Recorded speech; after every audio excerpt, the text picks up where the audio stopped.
The Spanish-American War did not begin with a proven enemy attack.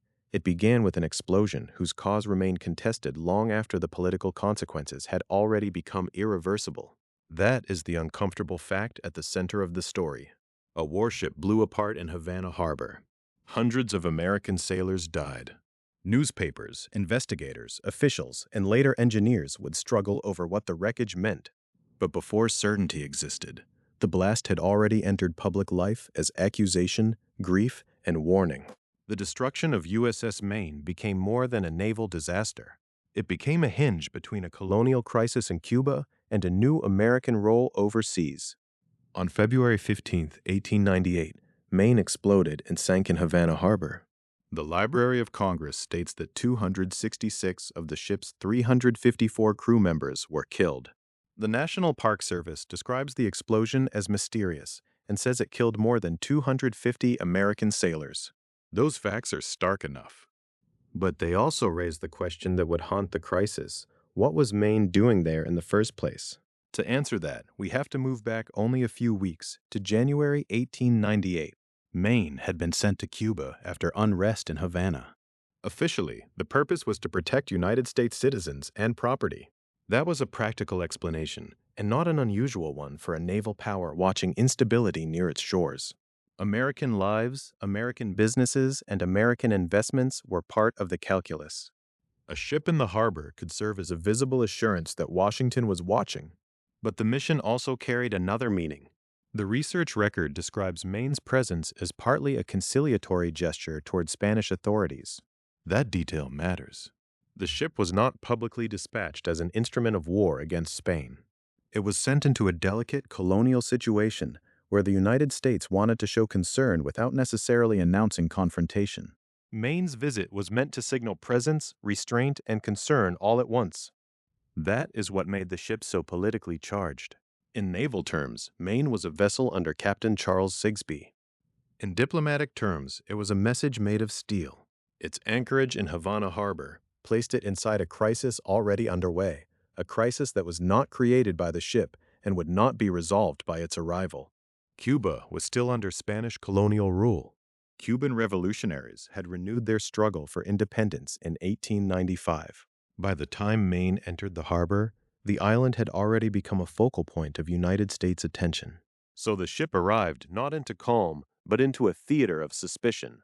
Every party could read its presence differently. To American officials, Maine could be described as protection for citizens and property. To Spanish authorities, it could be presented as a gesture that did not have to mean an immediate threat. To Cubans living through war, repression, and upheaval, it was a sign that the United States was no longer observing from a great distance. To newspaper readers in the United States, it could become proof that Cuba was close, dangerous, and morally urgent. A harbor is never only water.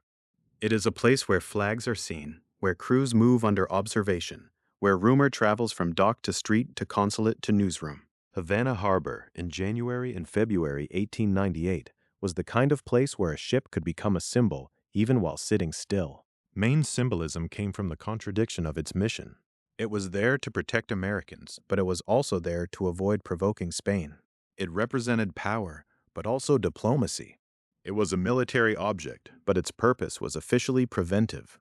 The ship's very presence suggested that the United States considered the Cuban crisis dangerous enough to require naval visibility, but not yet beyond negotiation.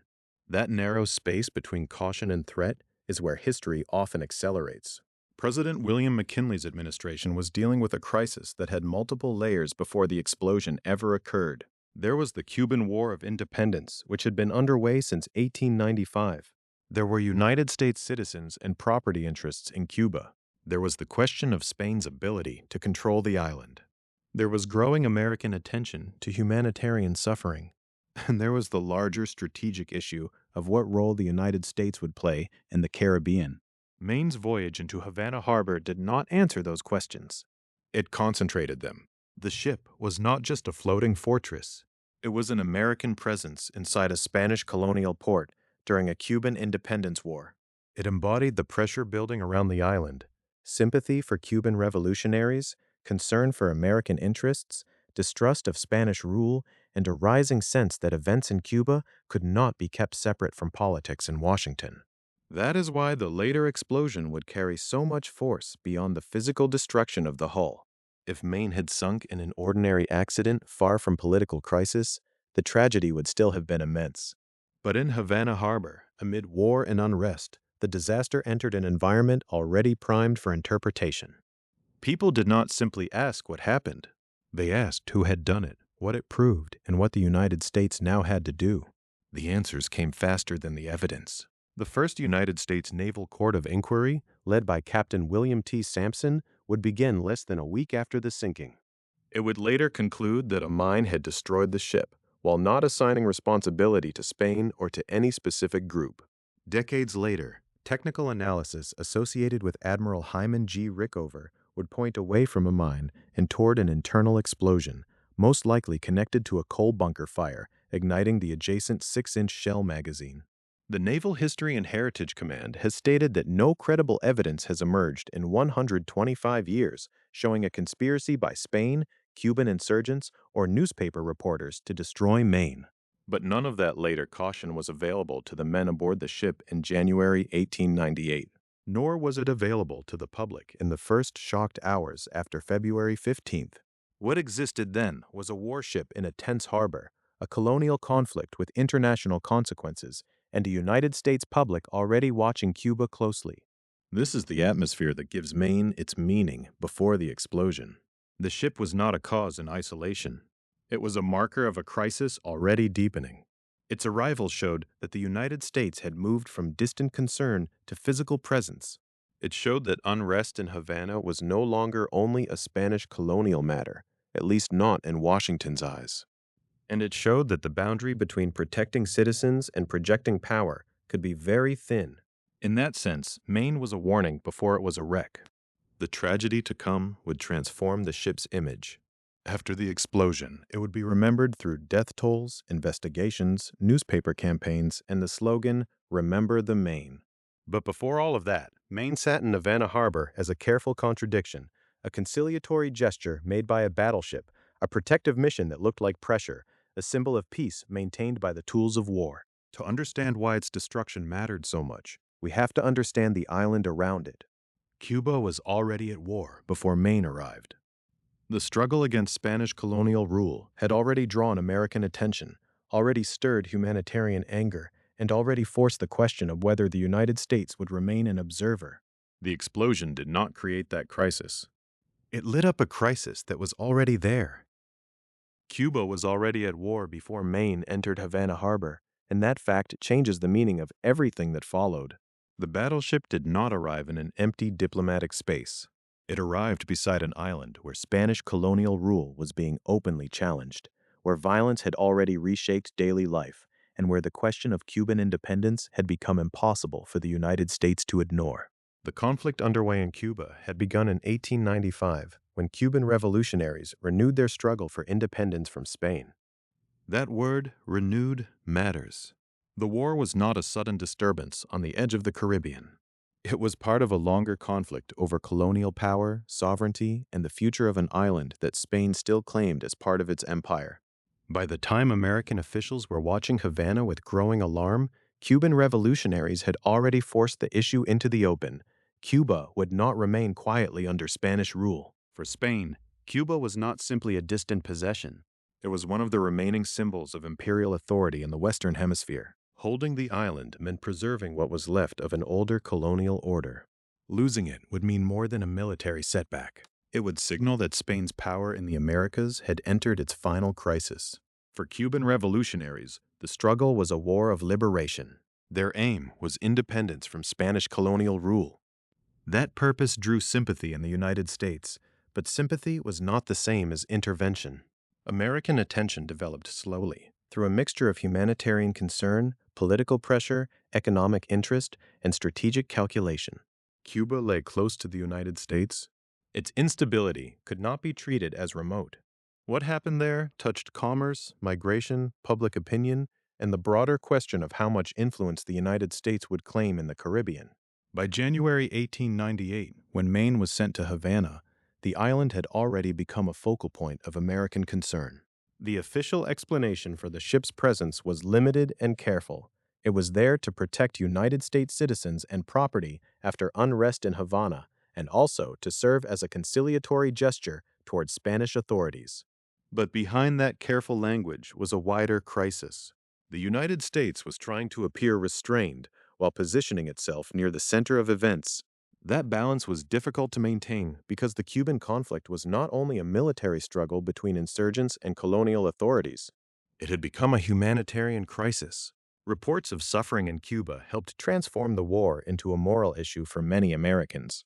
The violence of counterinsurgency did not remain hidden inside military reports. It entered newspapers, political speeches, and public conversation. Cuba became a place Americans could imagine not only as a strategic neighbor, but as a suffering population under colonial repression.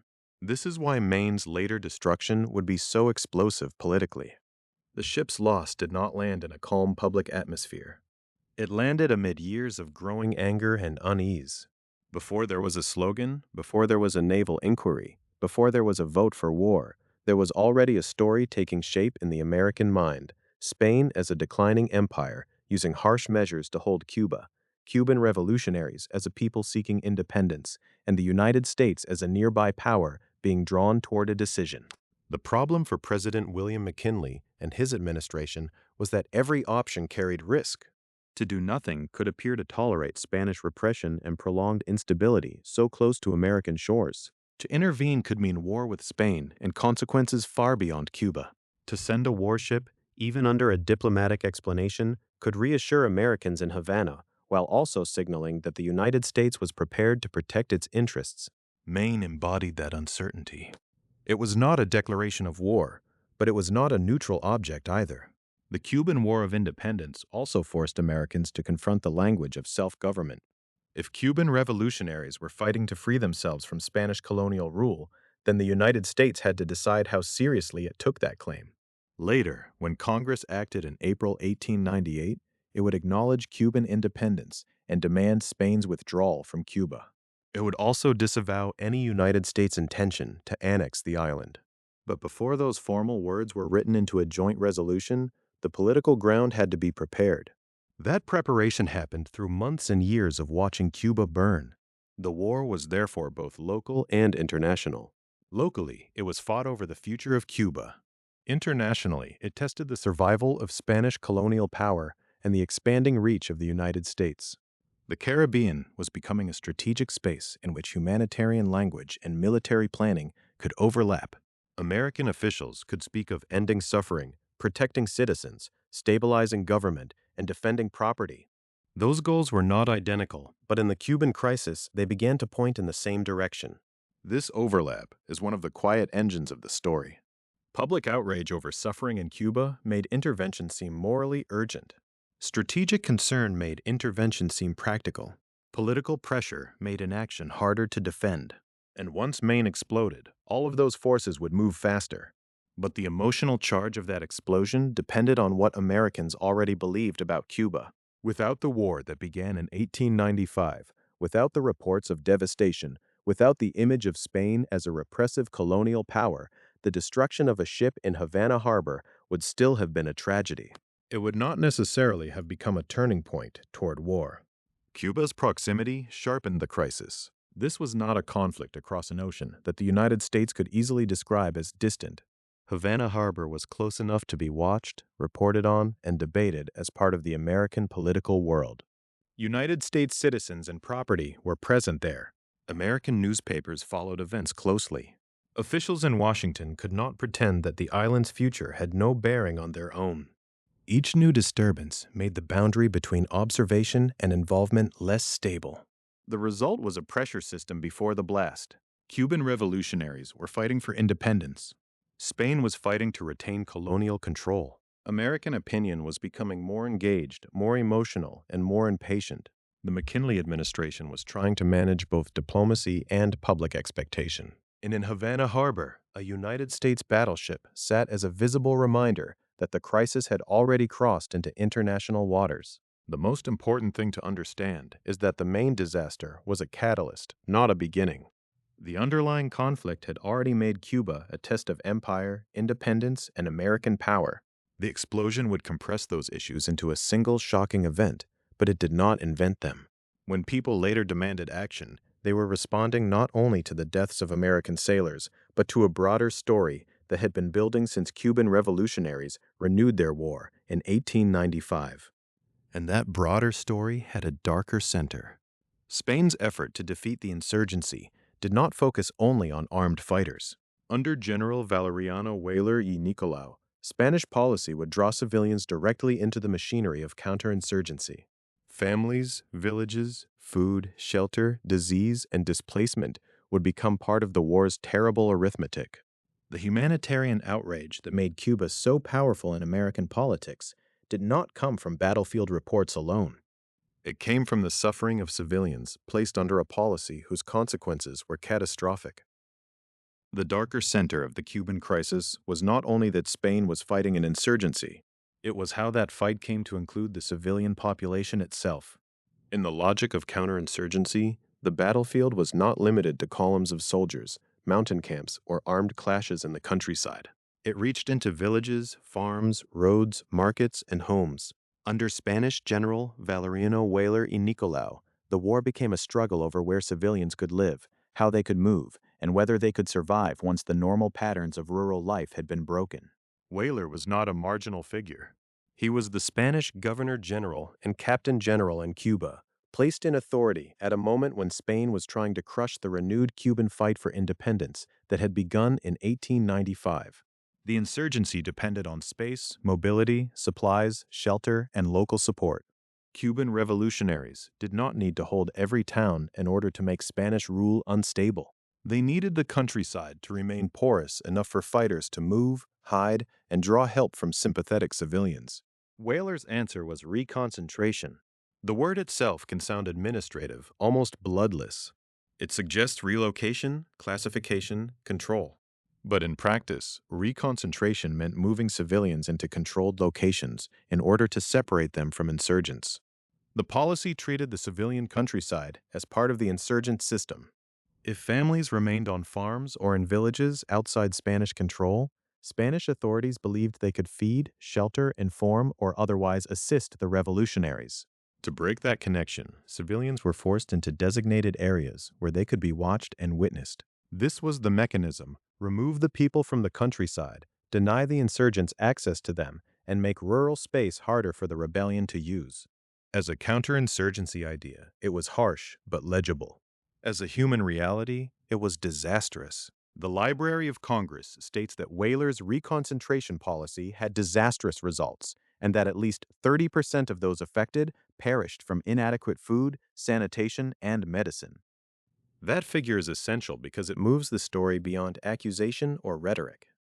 The catastrophe was not only that civilians were displaced, it was that the controlled places into which they were moved did not sustain life. People were separated from farms, supplies, work, and familiar networks of support, then crowded into locations where food, sanitation, and medical care were not adequate. The policy was designed to isolate insurgents. It created mass civilian suffering. This is one of the reasons Cuba became so powerful in United States politics before the destruction of Maine. American attention was not drawn only by the possibility of strategic advantage, or by investments, or by sympathy for a rebellion against Spanish colonial rule. It was also drawn by reports of civilians suffering under Spanish policy. Reconcentration made the Cuban conflict visible as a humanitarian crisis. It gave Americans a moral vocabulary through which to understand Spain's rule on the island. Long before the explosion in Havana Harbor, many in the United States had already come to see Spain's conduct in Cuba as brutal. That perception matters because public outrage does not usually appear all at once. It accumulates. It forms from repeated images, stories, claims, editorials, speeches, and political arguments. By the time Maine was sent to Cuba in January 1898, the island was already associated in many American minds with suffering and repression. The ship's official mission was to protect United States citizens and property, and its presence was also meant as a conciliatory gesture toward Spanish authorities. But it arrived in a harbor connected to a conflict that had already become emotionally charged. Reconcentration helped create that charge. The policy also narrowed the distance between military strategy and civilian death. In a conventional telling of war, one might imagine armies confronting armies, while civilians endure the consequences from the side. In Cuba, under Weyler's policy, civilians were not simply nearby. They were acted upon directly as part of the Spanish effort to defeat the rebellion. Their movement was controlled because of what they might provide to insurgents. Their homes and routines became strategically significant. Their deprivation became one of the costs of imperial control. The grim arithmetic is stark. At least 30% of those affected died from inadequate food, sanitation, and medicine. Not from a single battle. Not from one explosion. Not from a naval bombardment or a formal execution described in a military report. They died because the conditions of forced concentration could not support them. Hunger, disease, and lack of care did what bullets did not have to do. That kind of suffering changed the atmosphere around the Cuban question. It made neutrality harder to maintain as a public posture. For President William McKinley and other officials, the crisis over Cuba was not only diplomatic, it was political and moral, shaped by an American public that was reading about Spanish repression and Cuban misery while also watching the United States government weigh its response. The United States had not yet gone to war, but the argument for intervention was already gaining emotional force. It is important to hold two things together. Reconcentration was not the explosion of Maine. It did not determine the technical cause of what happened in Havana Harbor on February 15, 1898. It did not prove that Spain destroyed the ship. Later chapters in this story will have to preserve that uncertainty, because the evidence around Maine remains one of the most contested parts of the entire episode. But reconcentration helps explain why uncertainty did not calm the crisis once the ship was lost.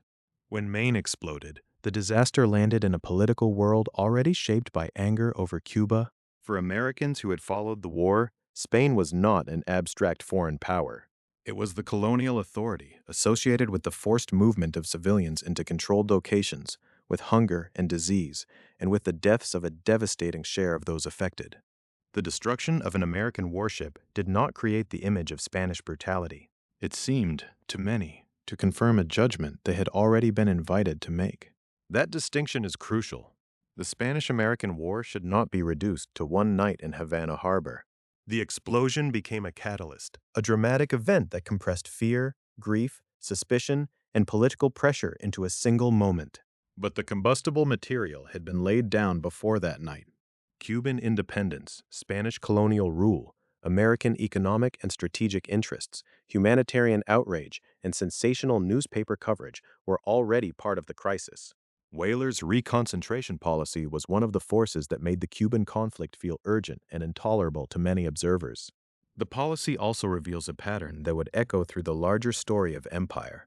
Imperial power often describes itself in terms of order, pacification, security, control, stability. In Cuba, the attempt to impose order produced a humanitarian disaster. The controlled locations were meant to separate civilians from insurgents, but the human beings placed there needed food, sanitation, and medicine. Without those, control became exposure.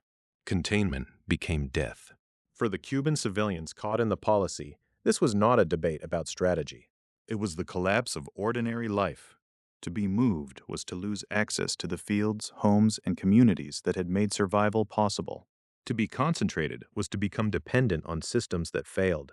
Families entered the machinery of war not because they had commanded troops or negotiated with governments, but because they lived in places Spanish authorities considered useful to the rebellion. That is the grim backdrop against which Maine sat in Havana Harbor. The ship was steel, guns, boilers, magazines, discipline, and naval routine. Around it was a city in a colony at war, and beyond that city, an island marked by insurgency and repression. Captain Charles Sigsbee commanded a vessel that represented United States power, but the crisis around him was larger than the ship. The humanitarian disaster on land had already made Cuba a focal point of American attention. The war for Cuban independence had already become an international issue. The presence of Maine was part of that pressure-filled landscape. By February 1898, then, the harbor was not simply a place where a battleship happened to be anchored.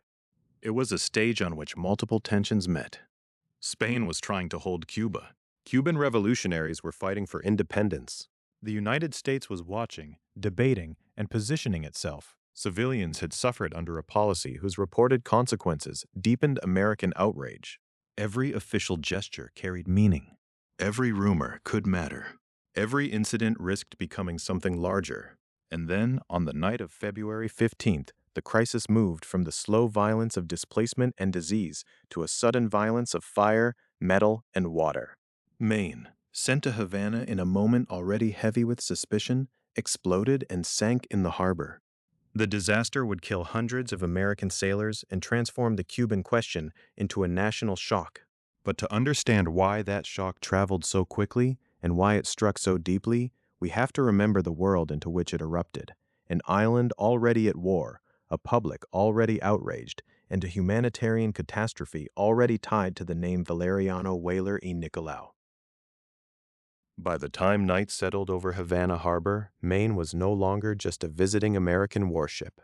It was a presence inside a crisis. Around it lay a colonial city under strain, an island at war, and a diplomatic atmosphere in which even routine movements could be read as signals. The ship had been sent to Cuba after unrest in Havana, officially to help protect United States citizens and property, and also as a gesture meant not to openly provoke Spanish authorities. But symbols do not remain under the control of the governments that send them. In the harbor, Maine was visible proof that the United States was watching. On February 15, 1898, that symbol was destroyed. The confirmed outline is spare, and its spareness is part of the tragedy. USS Maine exploded and sank in Havana Harbor, Cuba. The ship was under the command of Captain Charles Sigsbee. The disaster came suddenly, violently, and with a human cost that would immediately overwhelm technical explanation. According to the Library of Congress, 266 of Maine's 354 crew members were killed. The National Park Service describes the explosion as mysterious and says it killed more than 250 American sailors. In the first hours and days, those numbers mattered more than any theory. A battleship had gone down. Most of the men aboard were dead. The night itself became one of the defining scenes of the Spanish-American War before the war had even begun. Not because it was yet understood, but because it was not understood. The essential facts could be stated quickly. The ship exploded, it sank, hundreds died, the cause remained uncertain. Yet those facts landed in a political world already prepared to interpret them. Cuba's war for independence had been underway since 1895. Spanish counterinsurgency had already drawn civilians into catastrophe. American attention had already fixed on the island. Maine's destruction did not create the Cuban crisis, but it gave that crisis a single image, a single wreck, and a single list of dead. Captain Charles Sigsbee's name belongs to this moment because command fixes responsibility for witness, even when it does not explain cause. Maine was his ship. Its crew was under his authority. Its anchorage in Havana Harbor placed it at the center of a delicate mission, where military routine and diplomatic symbolism overlapped. The explosion transformed that mission instantly. A vessel sent as a guarded gesture of presence became wreckage in foreign waters. The question of what had happened could not remain only a naval question. It became a national one. Still, the distinction matters. The fact of destruction was immediate, the cause was not. That distinction is easy to lose because the later story became crowded with accusation, inquiry, and political force. But on the night of February 15th, the only certain thing was the disaster itself. Maine had blown apart and gone down in Havana Harbor. The dead were sailors, not slogans. The destruction was physical before it was symbolic. Metal ruptured, compartments flooded, bodies trapped, a warship lost. The scale of the death toll turned an international crisis into a scene of mourning before anyone could reliably say why it had happened. The Library of Congress figure gives the loss a stark shape: 266 killed out of a crew of 354. That means most of the ship's company did not survive. In human terms, the number resists abstraction. These were men who had lived inside the confined world of a late 19th century naval vessel, where duty was organized by watches, messes, compartments, drills, and rank. A battleship was a machine, but it was also a crowded workplace and home. When Maine exploded, the loss was not spread across a battlefield over days or weeks. It arrived in one rupture, in one harbor, in one night. That suddenness helps explain why the disaster carried such emotional force. The United States public had already heard about Cuba through reports of war, hunger, displacement, and Spanish policy. Those reports had created anger and sympathy, but they described suffering that many Americans experienced at a distance. Maine was different. It was an American ship. The men who died wore American uniforms. The scene was not only colonial violence or humanitarian crisis, it was the destruction of a United States naval vessel while it lay in Havana Harbor. A foreign crisis had crossed into American mourning. And yet, if we stay with the confirmed facts, we cannot turn mourning into proof. The explosion was mysterious. Later inquiries would argue over the mechanism of destruction. The first United States Naval Court of Inquiry, led by Captain William T. Sampson, would begin less than a week after the sinking and later conclude that a mine had destroyed the ship. Decades afterward, other technical analysis would challenge that interpretation and point instead toward an internal explosion, most likely connected to a coal bunker fire and a nearby shell magazine. The Naval History and Heritage Command has stated that no credible evidence has emerged in 125 years showing a conspiracy by Spain, Cuban insurgents, or newspaper reporters to destroy Maine. Those later conclusions belong to a longer trail of investigation, but they cast an important light backward onto the night itself. The central uncertainty was present from the beginning, even if public emotion soon moved faster than evidence. The ship can be destroyed in an instant. Determining why can take years, and sometimes generations. In 1898, underwater investigation was difficult, visibility was limited, and the wreck itself was not a neutral object. It lay inside a political crisis. Every piece of twisted metal had potential diplomatic meaning. For the men aboard Maine, however, the explosion was not an argument about mines, magazines, or coal bunkers. It was catastrophe. The technical language that later surrounded the wreck can make the event sound remote. Frames, bulkheads, shell magazines, bunker fires, underwater explosions. Those terms matter because they are how investigators tried to reconstruct the ship's death. But the first reality was the crew's death. 266 men were killed. Survivors, officers, officials, and families were left to face a fact that was both simple and unbearable. A warship sent to Havana, and a tense but officially peaceful moment, had been destroyed before war had been declared. This is why the sinking of Maine sits at the hinge of the story. Before February 15th, the United States was debating Cuba through diplomacy, public outrage, humanitarian concern, economic interest, and strategic calculation. After February 15th, those forces did not disappear. They concentrated. The blast gave them a focal point. It gave newspapers a scene, politicians a question, and the public a grievance. But the danger in retelling the episode is to treat the explosion as if it answered itself. It did not. It demanded explanation, and into that demand rushed suspicion. Havana Harbor became more than a location. It became the setting of an unresolved national wound. The fact that Maine sank there in the capital harbor of Spanish-ruled Cuba gave the disaster a meaning that no official caution could fully contain. Spain was already associated in American public discussion with repression in Cuba. Whalers' reconcentration policy had already helped establish a moral frame in which Spanish rule appeared brutal and illegitimate to many observers in the United States. When Maine exploded, many people did not begin with uncertainty. They began with the atmosphere already around them. But a careful archive has to slow that movement down. The explosion happened. The ship sank. Captain Charles Sigsbee commanded it. 266 of 354 crew members were killed, according to the Library of Congress. The cause was not settled on the night itself. Those are the firm stones under the narrative. Everything built above them, anger, accusation, mobilization, inquiry, memory, must be measured against that foundation. The men who died aboard Maine became part of a public story almost immediately, but they were not born as evidence in an argument. They were sailors caught in a disaster, whose mechanism remained contested long after the harbor fell quiet. Their deaths gave the crisis its emotional gravity. The uncertainty gave it its volatility. Together, loss and doubt formed the dangerous mixture that followed the sinking, grief searching for cause, suspicion searching for a target, and a nation already watching Cuba now asking whether the destruction of Maine required an answer in force. In the days after the explosion, the wreck in Havana Harbor would no longer be only wreckage. It would become a newspaper image, a political symbol, and a phrase on American lips. Mourning would not remain separate from suspicion for long. The dead of Maine would be remembered, but how they were remembered and what Americans were urged to believe about why they had died would help push the crisis toward a louder and more dangerous stage. The wreck of Maine did not have to be understood before it could be felt.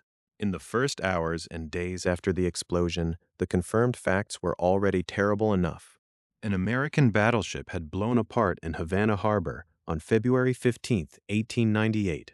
Hundreds of sailors were dead. Captain Charles Sigsbee and the survivors had escaped a disaster that left the ship broken in the water of a foreign harbor in the middle of a colonial war that Americans had already been reading about with anger and alarm. What came next was not a pause for certainty. It was a rush of grief, suspicion, and public imagination. The human loss gave the disaster its first meaning. The Library of Congress gives the toll as 266 dead out of a crew of 354. That number carried the event beyond diplomacy. It made the crisis intimate for readers far from Cuba, people who had never seen Havana Harbor, who knew little of naval construction, and who could not judge from evidence whether the destruction had come from outside the hull or from within the ship itself. They could understand the image of sailors dying in the night. They could understand a warship destroyed without warning. They could understand the shock of American dead in Spanish-controlled waters. But the political setting made the shock combustible. Maine had not been anchored in an empty sea. It had been sent to Cuba in January after unrest in Havana, officially to help protect United States citizens and property, and also as a conciliatory gesture toward Spanish authorities. Its presence had been tied from the beginning to a tense and delicate situation. Cuba had been at war since 1895, when revolutionaries renewed their struggle for independence from Spanish colonial rule. Reports of Spanish counterinsurgency, especially the reconcentration policy imposed under General Valeriano Weyler y Nicolau, had already shaped American opinion. The Library of Congress states that at least 30% of those affected by reconcentration perished from inadequate food, sanitation, and medicine. By the time Maine exploded, many Americans were not encountering Spain as a neutral foreign power in the newspapers. They were encountering Spain through stories of suffering civilians, burned fields, guarded zones, and an island under severe military rule. That history mattered because the explosion did not create suspicion from nothing. It gave suspicion a center. Sensational newspapers intensified that process. Their importance was not that they alone caused the war, or that they possessed proof before investigators had examined the wreck.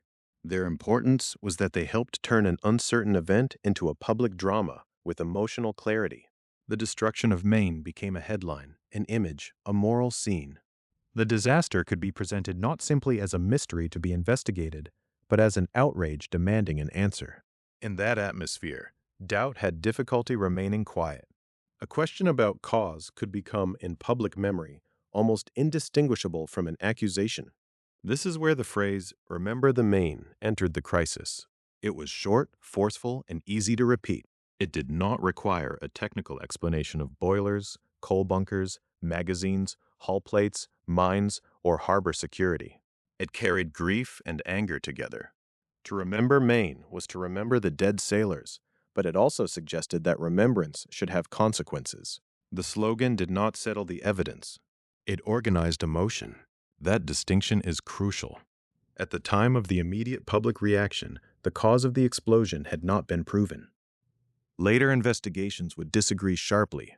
The first United States Naval Court of Inquiry would conclude that a mine destroyed the ship, while not assigning responsibility to Spain or to any specific group. Much later, technical work associated with Admiral Hyman G. Rickover would argue instead for an internal explosion, most likely connected to a coal bunker fire igniting shells in an adjacent 6-inch shell magazine. And the Naval History and Heritage Command has stated that no credible evidence has emerged in 125 years showing a conspiracy by Spain, Cuban insurgents, or newspaper reporters to destroy Maine. But those later clarifications belong to a longer history of investigation. In the charged weeks after the sinking, Public emotion moved faster than technical certainty. The newspapers that amplified the crisis operated in a world already conditioned for dramatic interpretation. The Cuban War of Independence had offered months and years of material for moral outrage. Spanish colonial authority had become, for many readers, associated with repression. American economic and strategic interests were also involved, but humanitarian language gave the Cuban issue a powerful public face. When Maine exploded, the event could be made to fit a story Americans already knew: Cuba suffering under Spanish rule, the United States watching from nearby, and now American sailors dead in the harbor of Havana. This did not mean every American knew what had happened beneath the waterline. It meant that many were ready to believe that the disaster belonged to the same chain of brutality and danger they had already been reading about. The emotional sequence was simple and powerful. First came mourning. Then came suspicion. Then came the slogan. Each stage fed the next. Mourning made the disaster personal. Suspicion made it political. The slogan made it portable. Remember the Maine could be spoken at meetings, printed in newspapers, repeated in conversation, and attached to demands for action. It compressed a complicated crisis into a few words. In that compression lay its strength and its danger.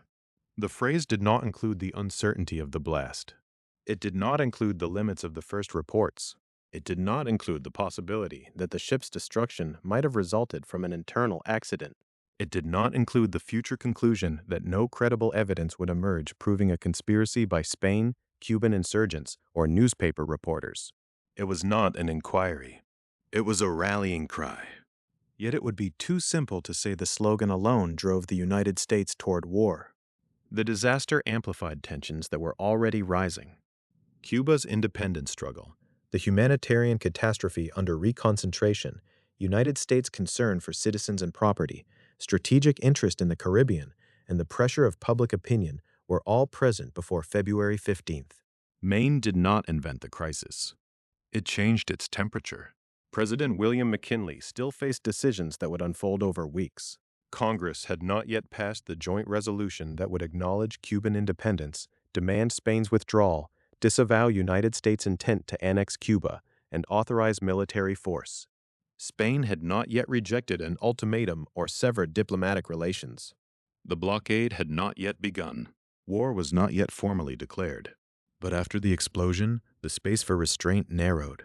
The public meaning of the disaster began to shape the political environment in which every official decision would be judged. For the McKinley administration, the problem was not only what had happened to Maine. It was what the country believed must follow. The ship's wreckage lay in Havana Harbor, but its symbolic weight moved through American newspapers, public meetings, and political debate. Every day that passed without a definitive answer allowed competing interpretations to harden. Grief did not wait for divers. Anger did not wait for metallurgy. Suspicion did not wait for a formal court record. That is one of the central tragedies of the Maine disaster. The dead were real. The grief was real. The political crisis was real. But the cause remained uncertain at the very moment when certainty was most desired. In such moments, nations often reach for stories that make action feel necessary. The story forming around Maine was one of violated honor and murdered sailors, even before an official investigation had completed its work. Sensational coverage encouraged that direction. The slogan gave it rhythm, and the wider Cuban crisis gave it moral force. An explosion whose mechanism was unknown became a catalyst with unmistakable consequences. Beneath the public cry, however, officials still needed a finding. The wreck had to be examined. Testimony had to be gathered. A formal naval process had to give shape to what could be known, or at least to what investigators believed the evidence supported. Less than a week after the sinking, that process began. The emotional verdict in much of the country was already taking form, but the official inquiry would now enter the harbor's silence and the ship's twisted remains, searching for an answer that could carry the authority of the United States Navy. The public cry had moved faster than the formal record. In newspapers, in speeches, and in private conversation, the destruction of Maine was already being pulled toward meaning. But the United States Navy still had to ask its own questions in its own language. Not the language of slogans, but of testimony, inspection, damage, sequence, and cause. Less than a week after the sinking in Havana Harbor, that official process began. The first United States Naval Court of Inquiry into the Maine disaster opened on February 21, 1898. It was led by Captain William T. Sampson, a naval officer whose name would become attached to the earliest official explanation of what had happened beneath the forward part of the ship. The inquiry did not begin in a quiet atmosphere. It began while the wreck still lay in Havana Harbor, while the dead were still being counted and mourned, and while relations between the United States and Spain were already strained by the Cuban War of Independence and the humanitarian crisis on the island. That timing matters. The court was not examining an isolated accident in a neutral setting. It was investigating the destruction of an American warship in the harbor of a Spanish colonial capital during a rebellion against Spanish rule, at a moment when public suspicion was already intense. The inquiry's task was therefore technical, but its consequences were political. Whatever it concluded would not remain confined to naval files. Captain Sampson's court had to confront a wreck that was both physical evidence and national symbol. Maine had exploded on February 15th. The ship had sunk in Havana Harbor under the command of Captain Charles Sigsbee. According to the Library of Congress, 266 of its 354 crew members were killed. That loss gave the proceedings their gravity. The court was not only asking why steel had broken, it was asking how hundreds of sailors had died in a place where the United States had sent a ship, officially, to help protect its citizens and property and to maintain a visible but conciliatory presence. The question before the court was narrower than the question in the newspapers. Public anger often turned immediately toward guilt. The court first had to address mechanism. Had Maine been destroyed from within by some failure or fire aboard the vessel? Or had it been destroyed from without by an external force in the harbor? This distinction would shape everything that followed. An internal explosion might point to accident, malfunction, or conditions aboard the ship. An external explosion would point toward an attack, even if the attacker could not be identified. The Sampson Inquiry concluded on March 21, 1898. Its finding was clear on the mechanism as the court understood it. A mine had destroyed the ship. In the court's interpretation, an external explosion had occurred beneath the vessel, triggering the destruction that followed. That conclusion gave official weight to the idea that Maine had not simply blown up from causes aboard the ship itself. But the court stopped short of the accusation many Americans were already prepared to make. It did not assign responsibility to Spain. It did not identify any specific group as having placed a mine. It did not say that Spanish authorities, Cuban insurgents, newspapermen, or any other named actors had carried out an attack. The conclusion was therefore forceful and restrained at the same time. It said, in effect, that Maine had been destroyed by an external device. It did not say who had put that device there. That distinction is easy to lose because the political atmosphere of the moment did not reward caution. A finding of a mine could be heard by the public as a finding of murder, and a finding of murder could be narrowed, emotionally, into an accusation against Spain. Yet the court itself did not make that final move. Its report left a space between cause and responsibility. In that space, politics, newspapers, public grief, and strategic calculation would continue to operate. The inquiry's conclusion also hardened the importance of the wreck itself. If the ship had been destroyed by a mine, then the pattern of damage mattered. The positions of torn plates, displaced frames, ruptured compartments, and bent metal were not just engineering details. They became evidence in a national crisis. The ship's structure was being asked to speak for the dead. This was an enormous burden to place on wreckage lying in a harbor. The investigators were dealing with a devastated vessel, submerged and twisted by violence. They were working in the immediate aftermath of catastrophe, with the tools, access, and assumptions available in 1898. Their conclusion carried the authority of a naval court, but it was also a product of its moment, a hurried crisis investigation conducted under intense public and diplomatic pressure. Still, for the United States government and for much of the American public, the Sampson Inquiry provided something that suspicion alone could not provide. It supplied an official form. Before the court reported, anger could point to the wreck and say that something terrible must have been done. After March 21st, that anger could point to a naval finding and say that a mine had destroyed Maine. The emotional claim had gained institutional support, even though the institution had not named a guilty hand. This is one of the central tensions in the history of Maine. The inquiry did not prove a conspiracy. It did not identify a culprit. But it did convert uncertainty into a formal conclusion about external destruction. That conclusion entered a public world already primed to interpret it through the slogan, "Remember the Maine." In that world, the careful absence of assigned responsibility could be overshadowed by the more dramatic word, mine. The court's finding also shaped how later generations would revisit the disaster. Once the first official inquiry identified an external explosion, later investigations had to reckon with that conclusion. They could affirm it, refine it, or challenge it, but they could not ignore it.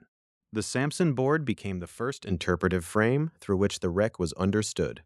And that word, frame, had a literal meaning as well as a historical one. The damaged structure of the ship was divided into numbered frames, the ribs and reference points by which investigators could describe where destruction appeared to have begun or concentrated. The Sampson board associated the supposed mine location near frame 18. That detail would matter long after the immediate crisis passed, because future investigators would return to the wreck and read the same broken ship differently. For the moment, however, the official message was simple enough to travel. Maine had been destroyed in Havana Harbor. A United States Naval Court of Inquiry, led by Captain William T. Sampson, had opened on February 21st and concluded on March 21st that a mine had caused the disaster. The court had not named Spain. It had not named any particular group, but the conclusion came at a time when the American public was already grieving, suspicious, and angry, and when the Cuban crisis had made Spain the central object of that anger. The result was not a final answer in the fullest sense. It was an official answer, and that was different. It gave the government a finding. It gave newspapers a sharper line. It gave public outrage a technical word that sounded like proof. Yet beneath that word remained unresolved questions. Where exactly had the destructive force originated? What had the wreck truly shown? And how much could investigators know from the evidence available to them in that harbor? Those questions would not disappear. Years later, when Maine's remains were examined again under different conditions, the ship's broken structure would produce new interpretations. The same wreck that seemed to point Sampson's court toward a mine near frame 18 would be measured and read again, and the location of the supposed external blast would shift. The first inquiry had given the country an answer at a moment of crisis, but the steel itself had not finished being argued over. The first inquiry had given the country an answer, but it had not given the wreck a final meaning. That distinction matters. In March of 1898, Captain William T. Sampson's court had spoken in the language of an official naval finding. Maine, the court concluded, had been destroyed by a mine. The inquiry did not name Spain, Cuban insurgents, or any other group as the party responsible, but it did identify an external cause, and in the atmosphere of that spring, the word mine carried enormous force. Still, the wreck remained in Havana Harbor, and steel has a way of outlasting conclusions. Plates, frames, bent beams, and collapsed compartments can be read more than once. They can be measured under poor conditions, then measured again under better ones. They can appear to tell one story when divers are working in dangerous water, and another when engineers are able to see more of the structure. The question was not only what had happened to Maine, it was how much any inquiry could know from the wreck as it was available at the time. The Sampson board worked quickly, beginning its investigation on February 21st, 1898, less than a week after the sinking. Its work took place in the immediate aftermath of a national shock. The ship was submerged, broken, and dangerous. The political environment was charged. The country was mourning. Newspapers were pressing suspicion into certainty, and United States relations with Spain were already under severe strain because of the war in Cuba. Within those limits, the court tried to connect testimony and physical damage into a sequence of destruction. One of the most important technical points in that first interpretation was location. The Sampson board identified the supposed mine location near frame 18. A ship's frames are not dramatic objects to the public imagination. They are ribs of structure, part of the internal numbering by which a vessel's body can be mapped. But for investigators, a frame number can become the center of an argument. To place an explosion near frame 18 was to say that the initiating force had come from a particular region of the hull. From there, the damage pattern could be arranged into cause and effect. That was the kind of technical finding that gave the first inquiry its authority. It seemed specific. It was not merely a general suspicion that the ship had been attacked from outside. It was an attempt to fix the violence in space. Here, near this frame, the mine had acted on the hull. The specificity mattered because public debate was already moving far beyond the evidence. A precise-sounding location made the official conclusion feel anchored in the wreck itself. But precision is not the same as certainty. A damaged warship is not a clean diagram. Maine's forward structure had been torn, lifted, folded, and collapsed by a massive explosion. The initial blast, secondary explosions, flooding, impact, fire, and the slow settling of wreckage could all distort what investigators later saw. If a plate was bent inward, did that prove pressure from outside, or could it reflect forces created inside as compartments failed? If a frame was displaced, was that displacement part of the first event or part of the later destruction? These were not easy questions, and in 1898, the court's access to the wreck was limited. Years later, the conditions changed. The wreck was not simply left to memory and newspaper engravings. In 1910, a cofferdam was built around Maine. That act transformed the investigation. A cofferdam is not just a barrier. In this context, it was a way of isolating the wreck from the harbor so that water could be controlled and the remains could be exposed more directly. What had been examined under the constraints of a submerged disaster site could now be viewed under very different conditions. After the cofferdam was built, a later inquiry led by Admiral Charles Vreeland examined the exposed wreck. The Vreeland inquiry did not discard the mine theory. It also placed the cause outside the ship, but it moved the supposed location. Instead of the Sampson board's mine near frame 18, the Vreeland inquiry placed the supposed mine between frames 28 and 31. That shift may sound narrow to a casual listener. Frame 18, frames 28 through 31. All of them belong to the same ruined ship, the same disaster, the same forward region of destruction. But technically, the difference was important. It showed that the wreck could sustain more than one official reading. The same vessel, interpreted at different moments and under different conditions, produced different maps of the supposed external blast. This is where doubt enters the story, not as a dramatic reversal, but as an accumulating problem. If both inquiries believed in a mine, yet disagreed about where that mine had been, then the physical evidence was not speaking with the clarity that the public had been encouraged to imagine. The issue was not whether the officers of the first inquiry had been dishonest, or whether the later inquiry possessed perfect knowledge. The issue was that technical interpretation depends on method, access, assumptions, and the condition of the evidence. Maine's wreck did not present itself as a simple confession. The difference between frame 18 and frames 28 to 31 also reminds us how a conclusion can harden long before its foundation is fully understood. In 1898, the Sampson board's finding entered a country already primed for outrage. The word mine was received not as one technical possibility among difficult evidence, but as a confirmation of a moral story many Americans were prepared to accept. By the time later investigators re-examined the wreck, the war had already been fought. Spain's colonial empire in the Western Hemisphere had already been broken. The United States had already emerged from the conflict with new overseas possessions and a new strategic posture in the Caribbean and the Pacific. So the Vreeland inquiry could not change the political consequences of the first finding. It could only change the record of interpretation. It showed that the wreck's geometry remained unsettled. It suggested that even within the external explosion framework, the original placement of the mine was not final. The ship's remains had become evidence not only about one explosion, but about the difficulty of reconstructing catastrophe after the fact. The broader lesson is quiet but important. Official investigations often appear from a distance like endpoints. A board convenes, testimony is taken, a report is issued, and the historical record seems to move on. But the main inquiries show something more complicated. An investigation can be an artifact of its moment. The Sampson Inquiry belonged to the emergency of 1898. Underwater work, limited visibility, urgent diplomacy, public grief, and looming war. The Vreeland Inquiry belonged to a later moment, when the wreck could be enclosed by a cofferdam and examined in a more exposed state. Each inquiry carried the tools and assumptions available to it, and yet even the later examination did not end the uncertainty. It moved the supposed mine. It did not settle the deepest question. If the blast had come from outside, where exactly had it struck? If the damage seemed to show external force, how should that force be distinguished from internal explosion and secondary destruction?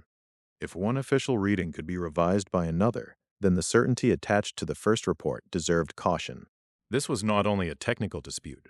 It touched the moral memory of the war. Maine had become more than a ship. It had become a symbol used to organize grief and anger. But symbols can outrun evidence. The wreck in Havana Harbor carried the bodies of sailors, the weight of public mourning, and the burden of a national decision that followed soon afterward. To return to its frames was to slow the story down, to take a phrase that once sounded simple and place it back among torn steel. By the early 20th century, the question was no longer whether Maine's destruction had mattered. It plainly had.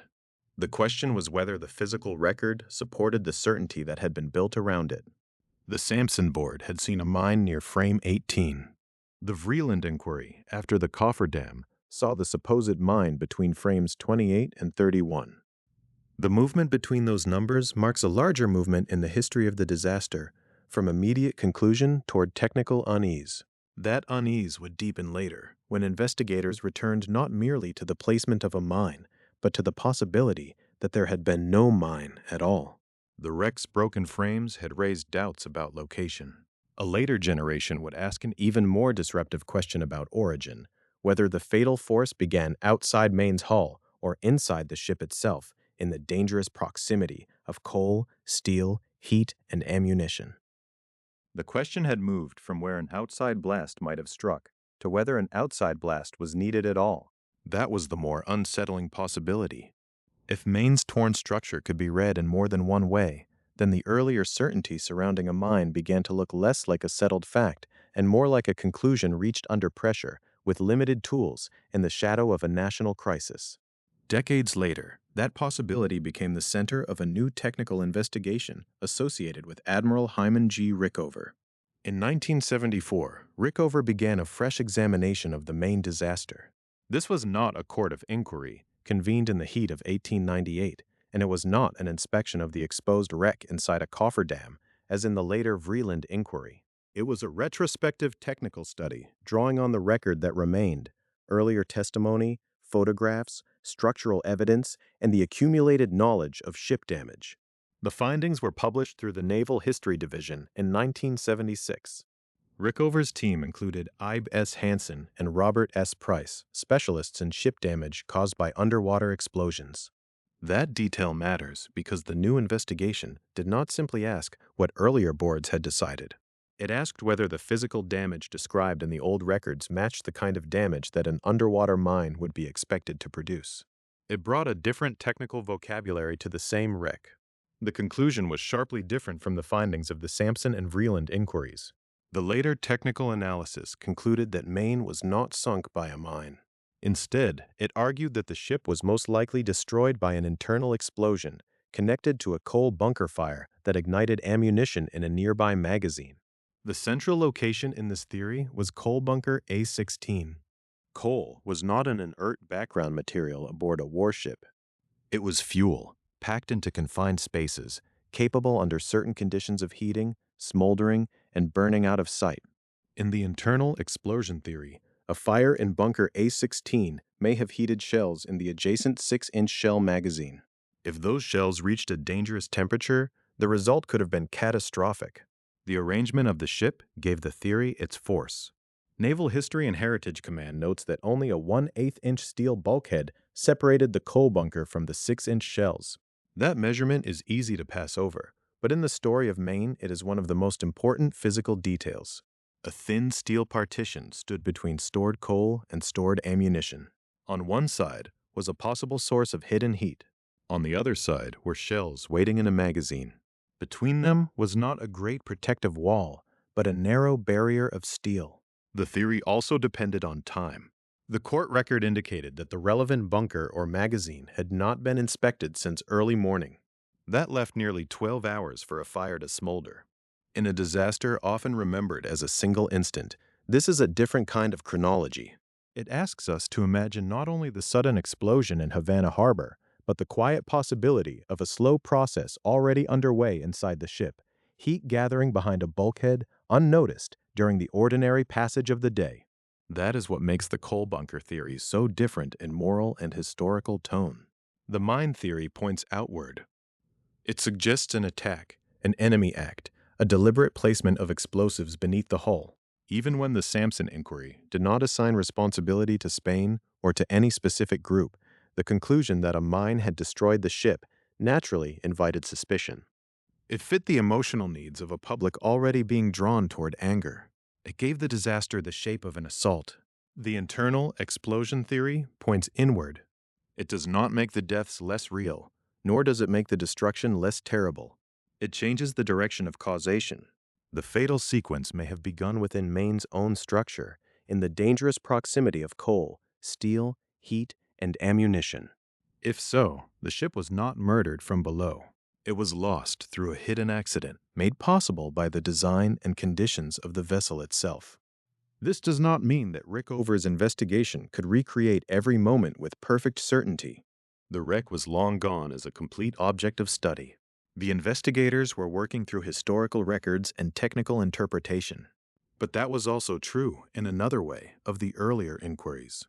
Each generation read the evidence through the tools and assumptions available to it. Sampson's court worked quickly, with difficult diving conditions and the political weight of a crisis pressing around it. Vreeland's inquiry had access to the exposed wreck after the cofferdam, yet still remained within the external blast framework, shifting the supposed mine location from near frame 18 to between frames 28 and 31. Rickover's team asked whether that framework itself had been wrong. The shift was profound.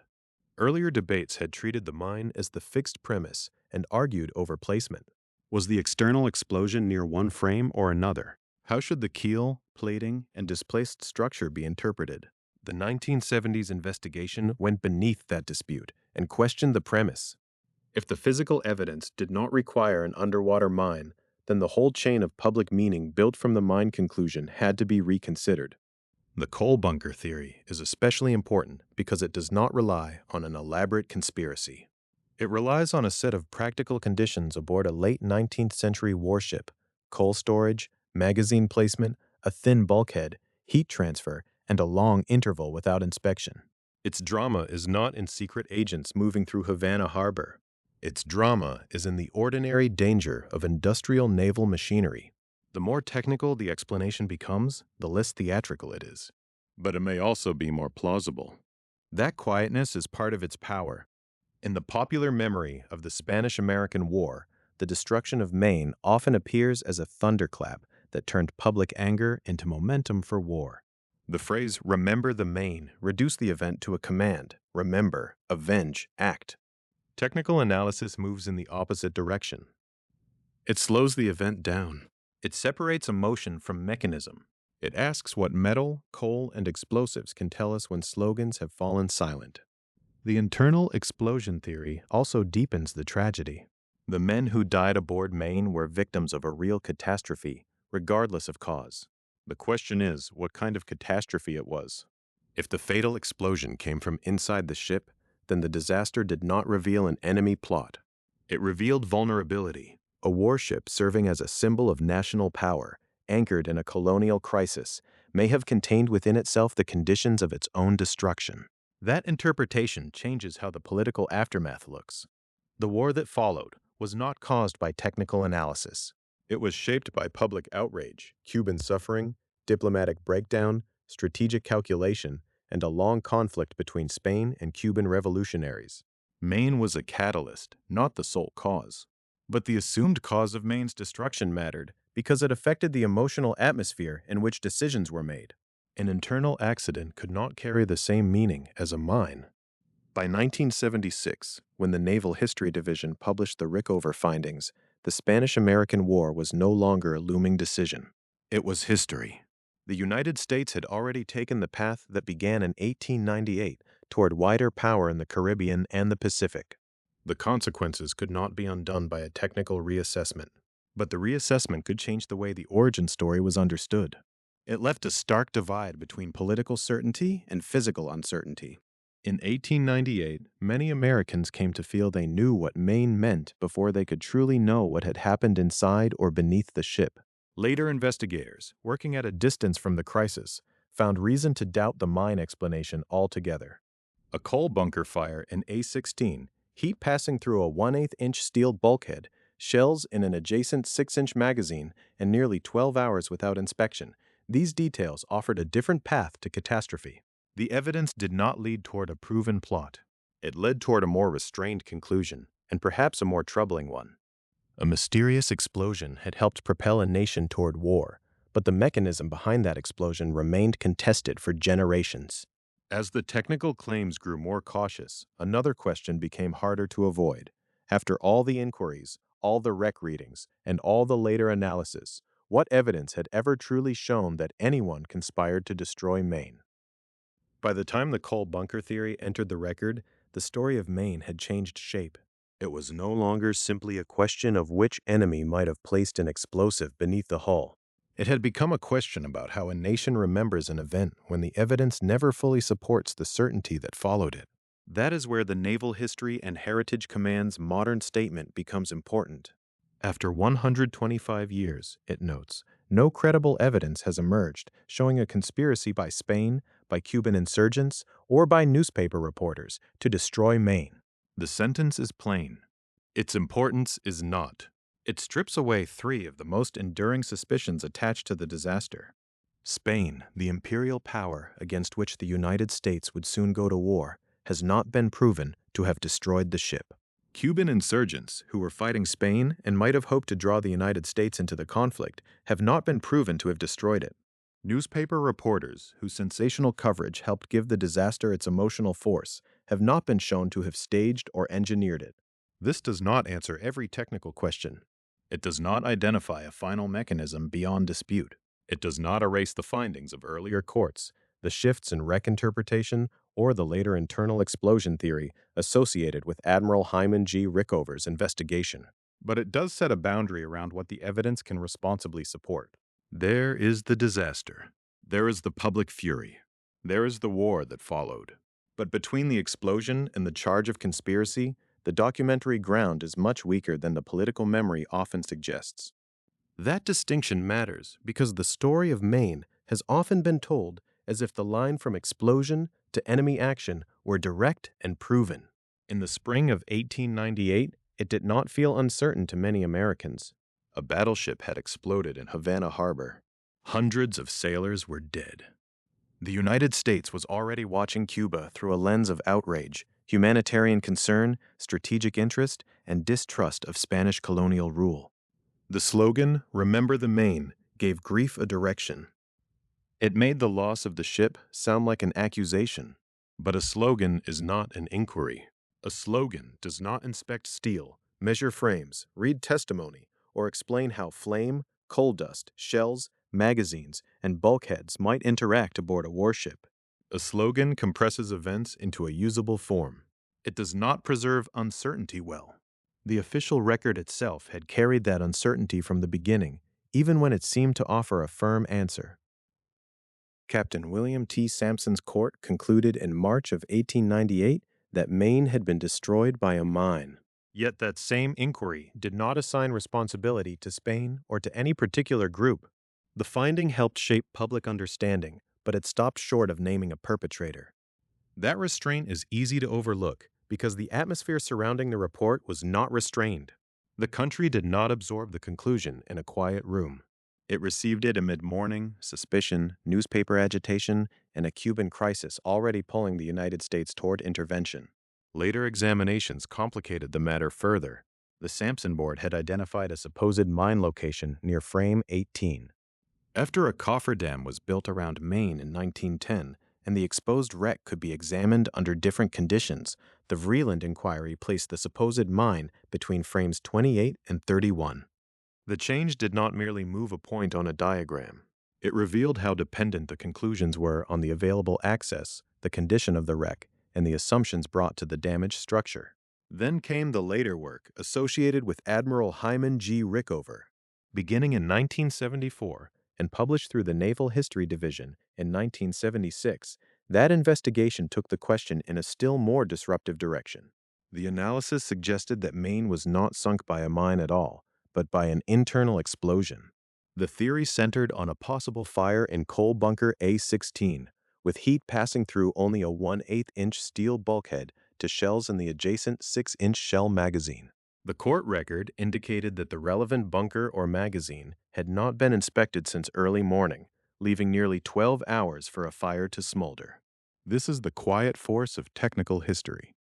It rarely moves with the speed of public anger. It works slowly by returning to small details: a frame number, a bulkhead thickness, the location of a magazine, the timing of an inspection.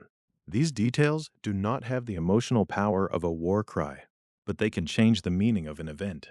If the fatal force came from inside Maine, then the moral architecture built around revenge becomes unstable. The sailors were still dead. The explosion was still catastrophic. The Cuban crisis was still real. Spanish reconcentration policy had still produced disastrous suffering. The United States still faced a political and humanitarian question about Cuba.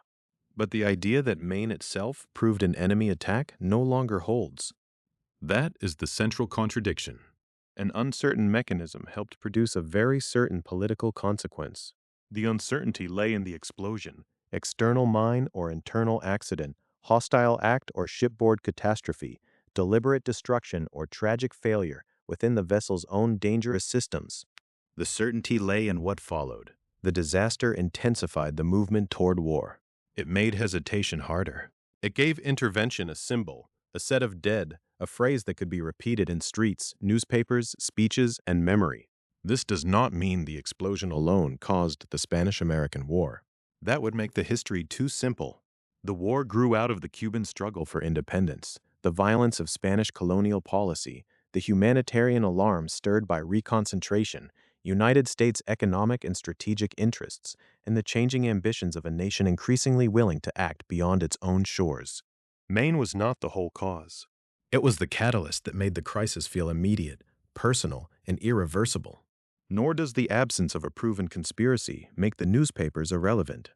Sensational coverage mattered because it helped turn suspicion into emotional certainty. It gave Americans a way to understand a complex imperial crisis through a single event in Havana Harbor. But the Naval History and Heritage Command's statement cuts against the most extreme version of that claim as well. There is no credible evidence, after 125 years, that newspaper reporters conspired to destroy the ship. The press amplified the event. It did not, on the available evidence, create the explosion.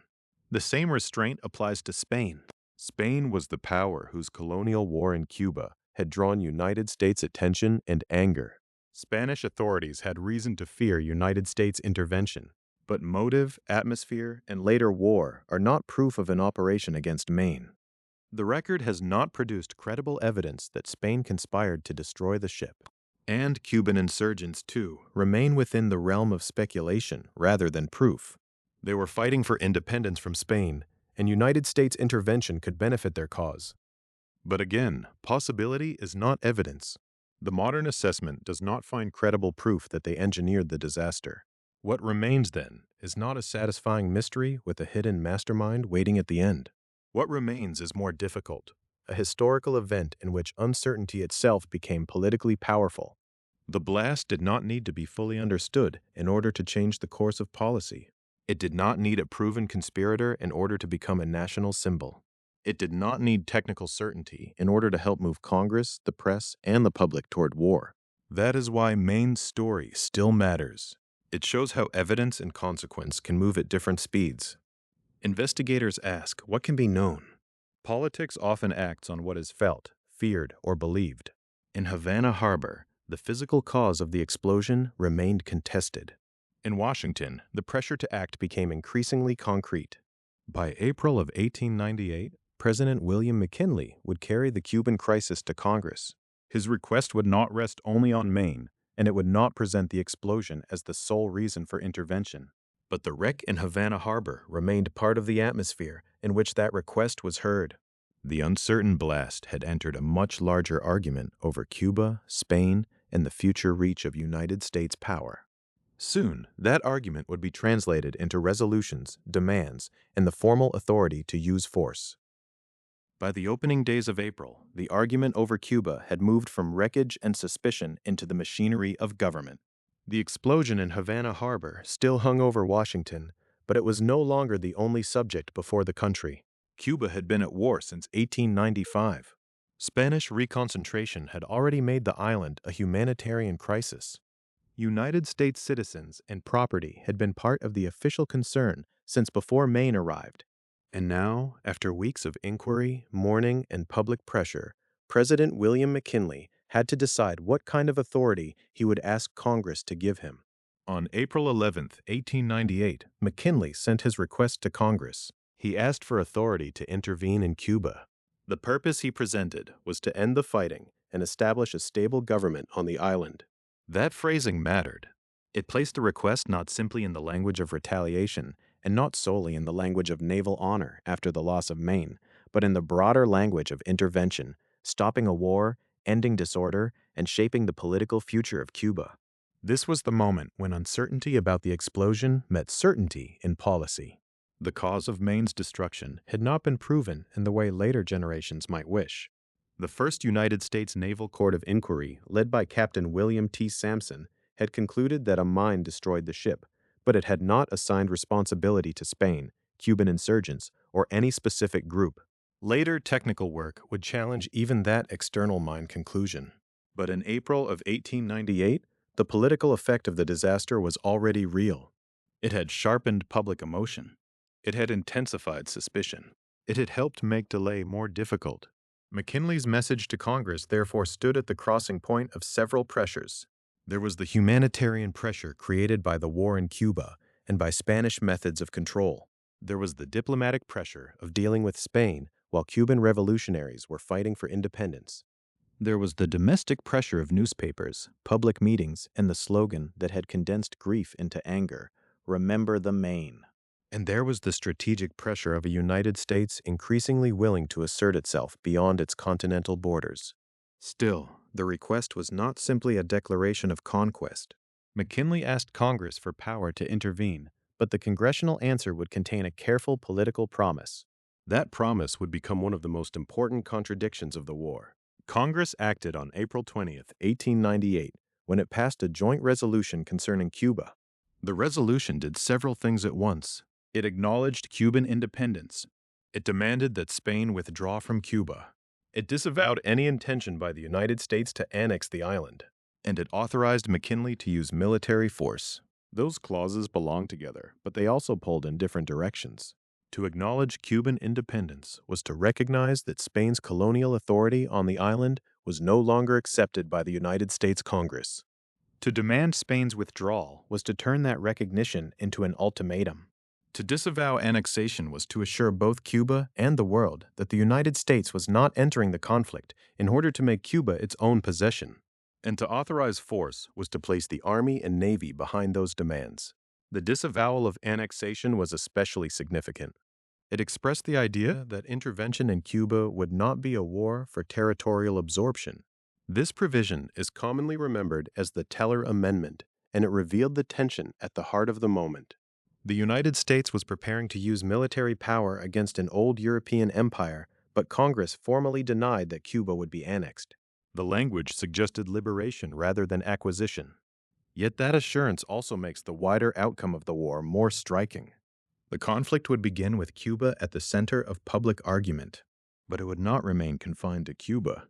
Within weeks, the first major battle would take place across the Pacific at Manila Bay.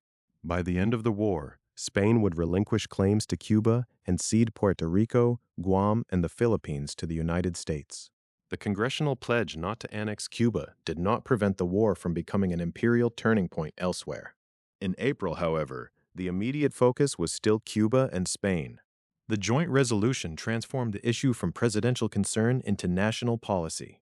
Congress had now stated that Cuba's condition required action, that Spain must leave, and that the president could use force to make that demand effective. The language gave McKinley a legal and political foundation for the next steps. That foundation was important because the United States was not only responding to an event, it was defining its role. Was it a neighboring republic intervening to end a humanitarian disaster? Was it a naval power answering an insult and a tragedy? Was it a rising state testing its capacity to shape the Caribbean? In practice, all of these meanings were present. The resolution gave them an official form. The sequence also shows how quickly the crisis hardened. Maine exploded on February 15th. The Sampson Inquiry opened on February 21st and concluded on March 21st. McKinley went to Congress on April 11th. Congress passed the joint resolution on April 20th. In a little more than 2 months, the United States moved from shock in Havana Harbor to a formal demand that Spain withdraw from Cuba, backed by the authorized use of military force. That pace did not mean that the Cuban crisis was new. It had been building for years. Cuban revolutionaries had renewed their struggle against Spanish colonial rule in 1895. Reconcentration had made civilian suffering a central part of American attention. Maine's arrival in Havana in January had already reflected concern for United States citizens and property, as well as an attempt to maintain a working posture toward Spanish authorities. But after the explosion, the room for diplomacy narrowed. The disaster acted as a catalyst, accelerating a conflict whose causes were already in motion. McKinley's April 11th request, therefore, should be read with restraint. It did not need to prove every public suspicion about Maine in order to be politically powerful. It drew on the broader crisis in Cuba and on the argument that continued fighting under Spanish rule had become intolerable. But the memory of the ship and its dead sailors remained in the chamber with every debate. The wreck did not have to be the only cause to become part of the authorization for war. The joint resolution of April 20th marked the final legislative threshold before open conflict. It put Spain on notice. It placed Cuban independence in the language of United States policy. It promised that Cuba would not be annexed. And it gave McKinley the authority to use military force if Spain did not comply. From that point forward, events moved with even greater speed. A congressional resolution became an ultimatum. An ultimatum would meet a Spanish refusal. Diplomacy would break. Ships would move into position around Cuba. And the authority granted in Washington would soon become blockade, mobilization, and war. The authority granted in Washington did not remain abstract for long. Once Congress passed the joint resolution of April 20th, 1898, the question shifted from whether the United States might intervene in Cuba to how quickly the demand would be enforced. The resolution had given Spain a clear demand: withdraw from Cuba. It had also given President William McKinley the power to use military force if that demand was refused. The result was an ultimatum, and the ultimatum compressed the crisis into a matter of days. For months, the United States and Spain had been moving through a landscape of accusation, public anger, humanitarian concern, and diplomatic pressure. The explosion of USS Maine had intensified that atmosphere, but the formal road to war now ran through official language, congressional authorization, presidential action, severed relations, blockade, mobilization, and declarations. In this final stretch, the pace of events mattered. It revealed how quickly a political crisis could become a military one once diplomacy broke. Spain rejected the United States ultimatum. It also severed diplomatic relations. That break was more than a gesture. Diplomatic relations are one of the last structures that allow governments to manage conflict without open war. They provide channels for messages, protests, delays, and negotiated exits. When those channels were cut, the crisis over Cuba moved into a more dangerous phase. The United States had already announced through Congress that Spanish authority in Cuba must end. Spain now made clear that it would not accept that demand as a condition imposed by Washington. The collapse of diplomacy left McKinley with the authority Congress had just provided and the naval instruments already available. On April 22, 1898, he implemented a naval blockade of Cuba. A blockade is a military act, even when it comes before a formal declaration of war. It uses naval power to control movement, isolate an enemy, and put pressure on a territory by cutting lines of supply and communication. In this case, the blockade made Cuba the immediate theater of enforcement. The United States' demand that Spain withdraw from the island was no longer only a diplomatic position. It was now being backed by ships around Cuban waters. The blockade also reflected the central strategic fact of the crisis. Cuba was an island, and the United States Navy could apply pressure before large numbers of soldiers were ashore. The earlier presence of Maine in Havana Harbor had already shown how naval power could become a visible symbol in the Cuban conflict. Now, after the failure of the ultimatum, naval power became the first active instrument of war policy. The date is important. The blockade began on April 22nd. Spain declared war on the United States on April 23rd. The United States Congress voted for war on April 25th. That sequence may seem strange if war is imagined as beginning only with a single formal vote. But the actual transition was more layered. Congress had passed the joint resolution on April 20th authorizing force if Spain did not comply. McKinley then acted on that authority by ordering the blockade. Spain, facing that coercive move and rejecting the American demand, declared war on April 23rd. 2 days later, Congress voted for war. In other words, the war did not arrive as a single thunderclap. It arrived through a rapid chain of decisions, each one narrowing the space for retreat. The joint resolution became an ultimatum. The ultimatum was rejected. Diplomatic relations were broken. A blockade began. Spain declared war. Congress then voted for war. The process had legal and political significance, but it also had emotional force. To the American public, the crisis had already been made vivid by months of reporting on Cuba, by accounts of suffering under Spanish reconcentration, and by the destruction of Maine. Remember the Maine had helped turn a mysterious explosion into a national memory of grievance, even though later evidence would leave the cause uncertain and no proven conspiracy would emerge. By late April, however, the immediate question in Washington was no longer whether the explosion had been fully explained. It was whether the United States would use force to end Spanish rule in Cuba. McKinley's actions placed the country on that path. On April 23, 1898, the same day Spain declared war, McKinley called for 125,000 military volunteers. This call marked another turning point. A blockade could be carried out by the Navy, but a broader war required men, organization, training, transport, and command. The volunteer call signaled that the United States was preparing not merely for a demonstration of force, but for sustained military operations. It also connected the crisis in Washington to communities across the country. War policy would no longer be confined to Congress, the White House, naval officers, or diplomats. It would now reach into towns, cities, state militias, and households. The call for volunteers turned national emotion into military manpower. It made the conflict tangible for families who had followed the Maine disaster and the Cuban crisis in newspapers, but who now faced the possibility that sons, brothers, husbands, and neighbors might be sent to serve. The number itself, 125,000, shows the scale of preparation. This was not a small punitive expedition. It was a mobilization for war against an imperial power that still held possessions across the Caribbean and the Pacific.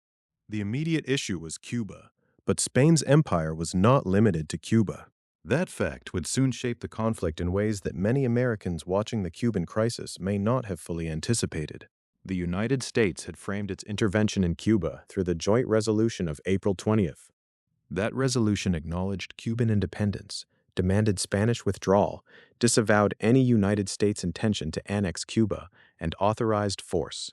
Those words mattered. They stated that the United States was not fighting to take Cuba for itself. But the war that now opened would not remain confined to the moral and political boundaries suggested by that promise. Here was one of the central tensions of the conflict. The formal language around Cuba rejected annexation of the island. Yet the military struggle against Spain would reach beyond Cuba almost immediately. Once war began, Spanish colonial possessions elsewhere became targets in a wider strategic contest. Naval power made that expansion possible. The same war entered through the harbor of Havana would soon cross the Pacific. Still, in late April, the visible sequence remained concentrated around Cuba. The blockade imposed on April 22nd represented the first concrete enforcement of the United States demand. Spain's declaration on April 23rd transformed the confrontation into a declared war from Madrid's side. McKinley's volunteer call on that same date prepared the United States for a larger mobilization. Congress's vote on April 25th completed the formal American entry into war. The speed of those days can obscure how much had been building before them. Cuba's war for independence had been underway since 1895. Spanish reconcentration had already produced a humanitarian disaster. Maine had exploded in Havana Harbor on February 15th, killing 266 of its 354 crew members, according to the Library of Congress. The Sampson Inquiry had concluded on March 21st that a mine destroyed the ship without assigning responsibility. Public anger had grown in the space between grief and uncertainty. McKinley had asked Congress on April 11th for authority to intervene. Congress had acted on April 20th. By April 25th, all of that pressure had hardened into war. Yet the meaning of the war was still unsettled. For some, it was a war to end Spanish rule in Cuba.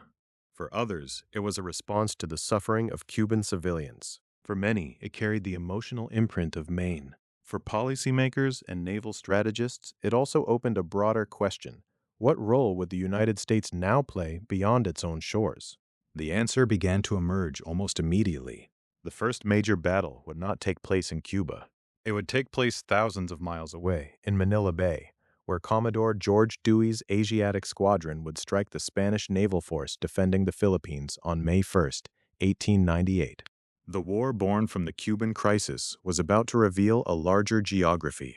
Cuba had brought the United States and Spain to the edge of conflict, but once the war began, the map widened quickly from the Caribbean to the Pacific. The widening of the map was not a metaphor. It was a military fact. The war had been argued in the language of Cuba, shaped by the suffering of Cuban civilians, and intensified by the destruction of USS Maine in Havana Harbor. But Spain was not only a Caribbean power. It still held possessions across the ocean, and once the United States and Spain entered open war, those possessions became part of the same conflict. That is why the first major battle of the Spanish-American War did not occur off the Cuban coast. It came on May 1, 1898, at Manila Bay in the Philippines. There, Commodore George Dewey commanded the United States Asiatic Squadron against the Spanish naval force defending the islands. The result was decisive. Dewey's squadron defeated the Spanish force, and with that victory, a war that had seemed to begin over Cuba revealed its Pacific dimension almost at once. The location mattered. Manila Bay was not simply another harbor on a wartime map. It was the gateway to Spain's Asian colony, a place far removed from Havana, Santiago de Cuba, and the political arguments that had filled Washington during April. The fighting there showed that the United States was not limiting its war planning to the Caribbean. The conflict had opened a wider strategic field, and the Navy moved quickly within it. For months, the public case for intervention had centered on Cuba. Cuban revolutionaries had renewed their struggle against Spanish colonial rule in 1895. Spanish reconcentration had produced a humanitarian disaster. Maine had exploded in Havana Harbor, killing 266 of the ship's 354 crew members, according to the Library of Congress. President William McKinley had asked Congress for authority to intervene in Cuba, and Congress had demanded Spain's withdrawal from the island while disavowing any intention to annex it. But the Teller Amendment's promise applied to Cuba. It did not answer what would happen elsewhere if Spain lost a wider war. That silence would become one of the central tensions of the conflict. The United States declared that it did not intend to annex Cuba, yet the war would soon place other Spanish possessions before American policymakers. Manila Bay was the first unmistakable sign of that contradiction. In the Pacific, the United States did not have to invent a new war aim in public language before acting militarily. Spain's colonial system itself created the target. If the United States was at war with Spain, then Spanish naval forces and Spanish colonial defenses across the world became vulnerable. Dewey's Asiatic Squadron was positioned to act in that wider theater, and on May 1st it did.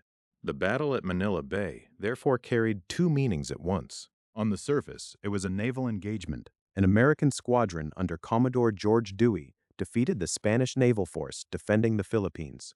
In the deeper structure of the war, it was a signal that the United States was beginning to operate as an overseas power with interests beyond the Western Hemisphere.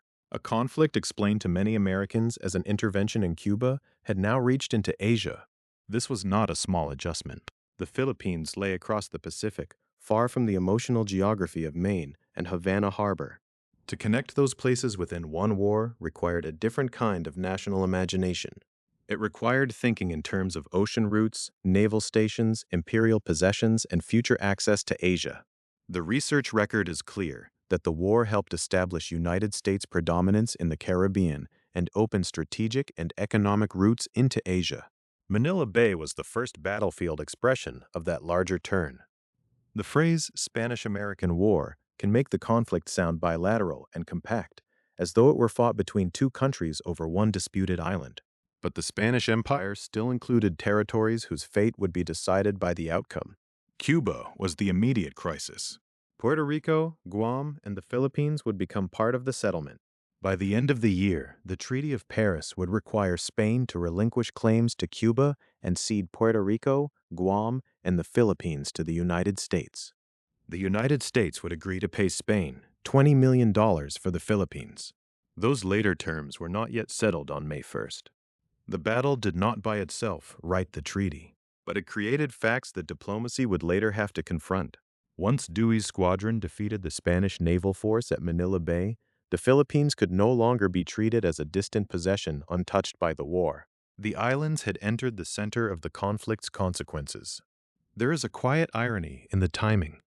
The United States Congress had voted for war on April 25th. Barely a week later, the first major battle unfolded not in Cuba, but in the Philippines. The gap between the stated cause of war and the first major field of victory was striking. The public debate had been driven by Cuba, by reconcentration, by the Maine disaster, by the demand that Spain withdraw from the island. Yet the opening naval triumph came in Asia. That does not mean Cuba had become unimportant. It remained the central political and humanitarian cause around which the intervention had been justified. The blockade of Cuba, begun on April 22nd, was already underway. United States forces would soon move toward the island. But the sequence of events matters. Before American troops landed at Guantanamo Bay, before the fighting near Santiago de Cuba, before the destruction of the Spanish Caribbean Squadron, the war had already produced a major victory in the Pacific. For naval strategists, this made sense in a way that may have seemed abrupt to the public. War against an empire is not confined to the location of the grievance that begins it. Spain's forces, stations, and colonies formed a system. To strike that system was to reduce Spain's ability to fight and to shape the eventual peace. Manila Bay demonstrated that the United States Navy could carry the war across vast distance and turn a regional crisis into a global event. For the United States, the implications were enormous. A victory in the Philippines raised questions that the earlier debate over Cuba had not resolved. If Spanish authority was broken there, what would replace it? Would the United States leave, occupy, negotiate, annex, or transfer power? Those questions would later become part of the argument over empire. In the moment, the naval victory came first. The political reckoning followed. This was how the war began to change character. It did not stop being a war over Cuba. Rather, it became more than that. The cause that had moved Congress to act was Cuban independence from Spanish rule. But the military operations of the war reached into territories where Congress had made no equivalent promise of non-annexation. That difference would matter profoundly when the peace terms were written. The later Treaty of Paris would make the transformation visible in law. Spain would relinquish claims to Cuba, but Cuba would not be annexed by the United States under the terms Congress had declared. Puerto Rico, Guam, and the Philippines would pass to United States sovereignty. The Philippine Article of the treaty would define boundaries through latitude and longitude, including meridians east of Greenwich and northern parallels, a technical language of empire drawn across ocean space. What began in public memory with an explosion in Havana Harbor would end in documents mapping American power across the Caribbean and the Pacific. Manila Bay was the first clear step in that direction. It showed that the war's geography had expanded before many of its meanings had been settled. It revealed the importance of naval reach. It linked the fate of Cuba to the fate of Spain's remaining empire. And it placed the United States on a path toward decisions that would outlast the immediate battlefield victories. Still, the war's Cuban campaign had not yet begun in full. The blockade remained central. The demand for Spain's withdrawal from Cuba still stood at the heart of the conflict. President McKinley had called for 125,000 military volunteers, and American mobilization was moving from proclamation into deployment. The Pacific had shown how far the war could reach. Now the fighting would return to the island, whose suffering had brought the crisis to the edge of intervention. In June, United States forces would begin landing in Cuba. The campaign would involve regulars and volunteers, commanders and supply lines, coastal landings, and inland pressure toward Santiago de Cuba.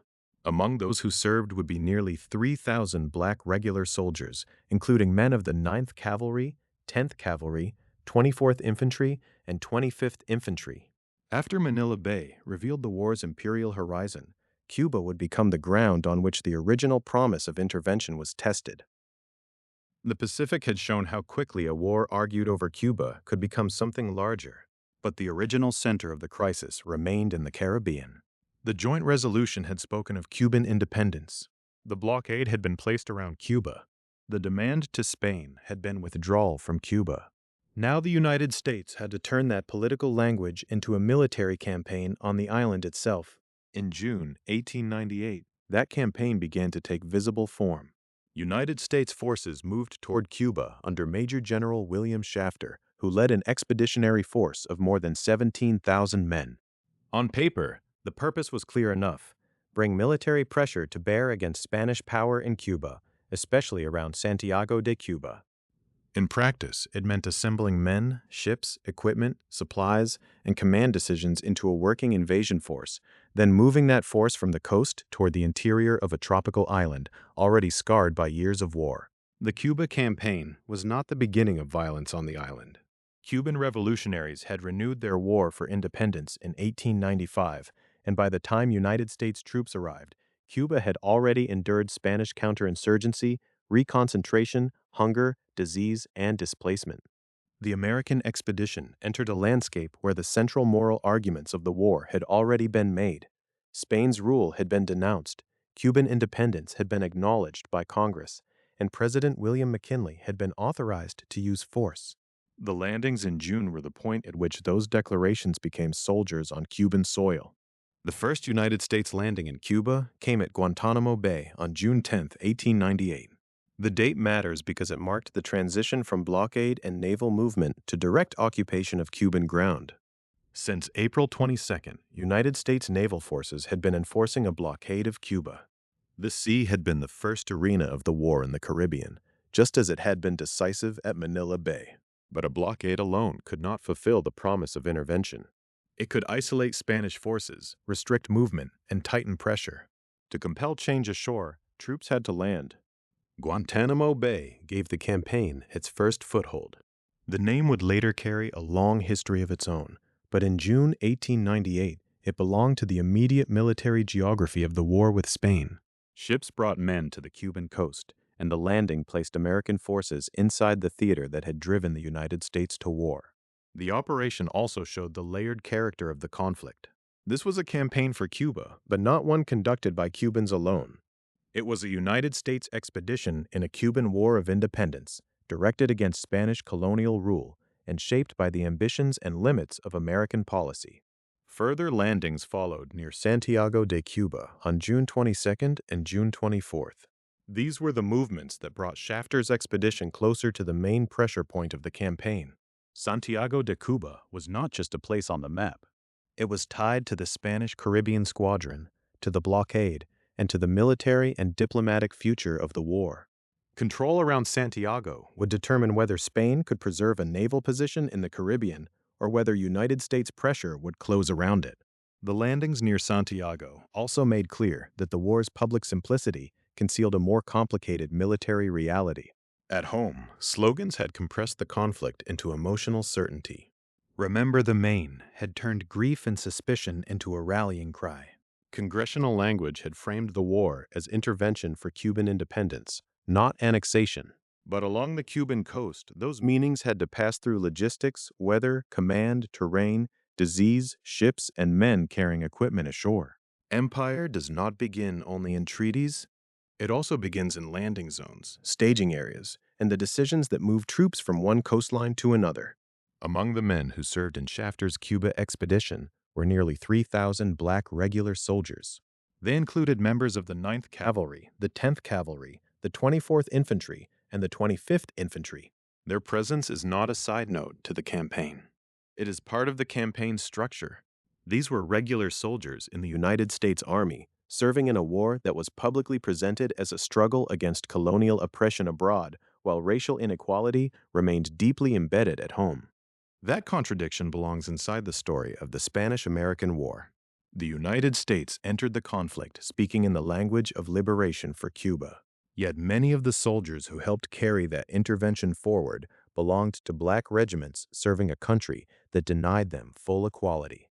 In the Cuba expedition, men of the 9th Cavalry, 10th Cavalry, 24th Infantry, and 25th Infantry became part of the force through which the United States projected power overseas.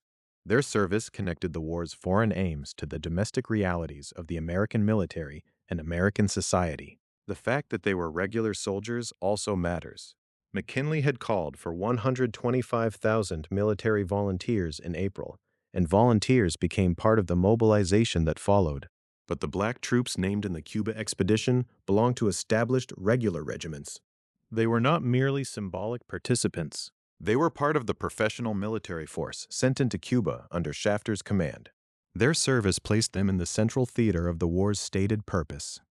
The expedition itself stood at the meeting point of several stories already unfolding. One story began in Havana Harbor, with USS Maine as a visible symbol of American concern and Spanish-American tension. Another ran through the Cuban War of Independence, where the suffering of civilians under reconcentration had turned Cuba into a humanitarian crisis for many American observers. A third moved through Washington, where Congress demanded Spain's withdrawal, recognized Cuban independence, and disavowed any intention to annex the island.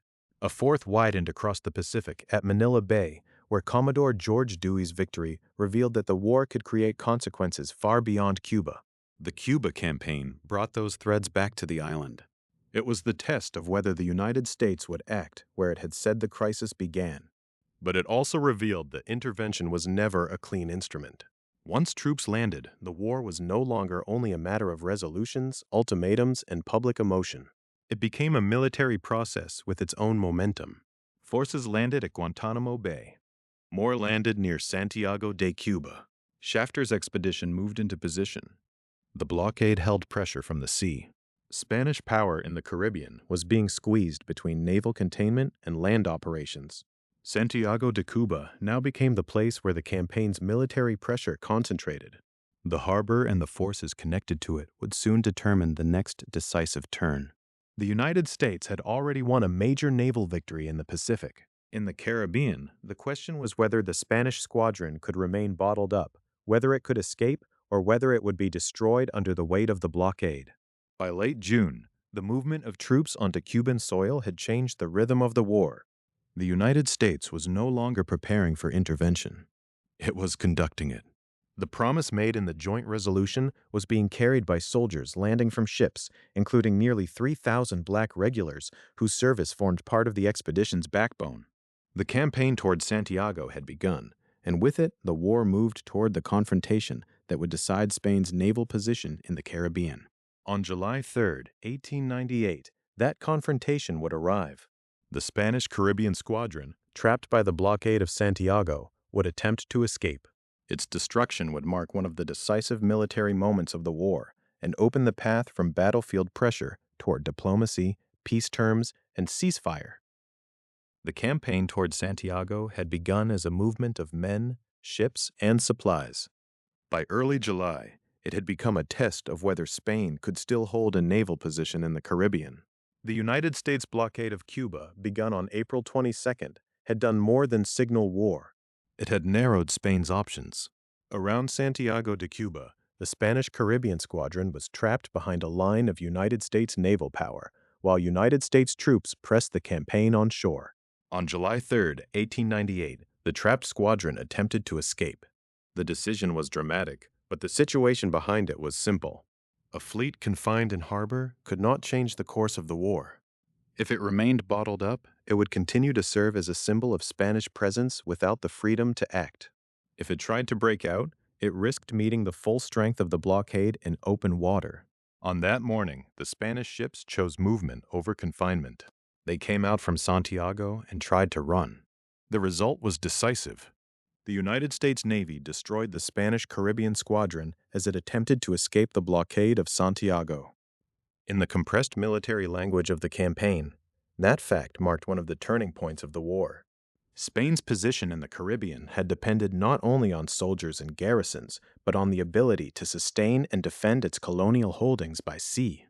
Once the squadron was destroyed, the balance shifted sharply. The blockade was no longer just a cordon pressing against a harbor. It had become proof that Spain could not easily contest United States naval control in Cuban waters.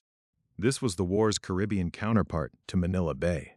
On May 1st, Commodore George Dewey's Asiatic Squadron had defeated the Spanish naval force defending the Philippines.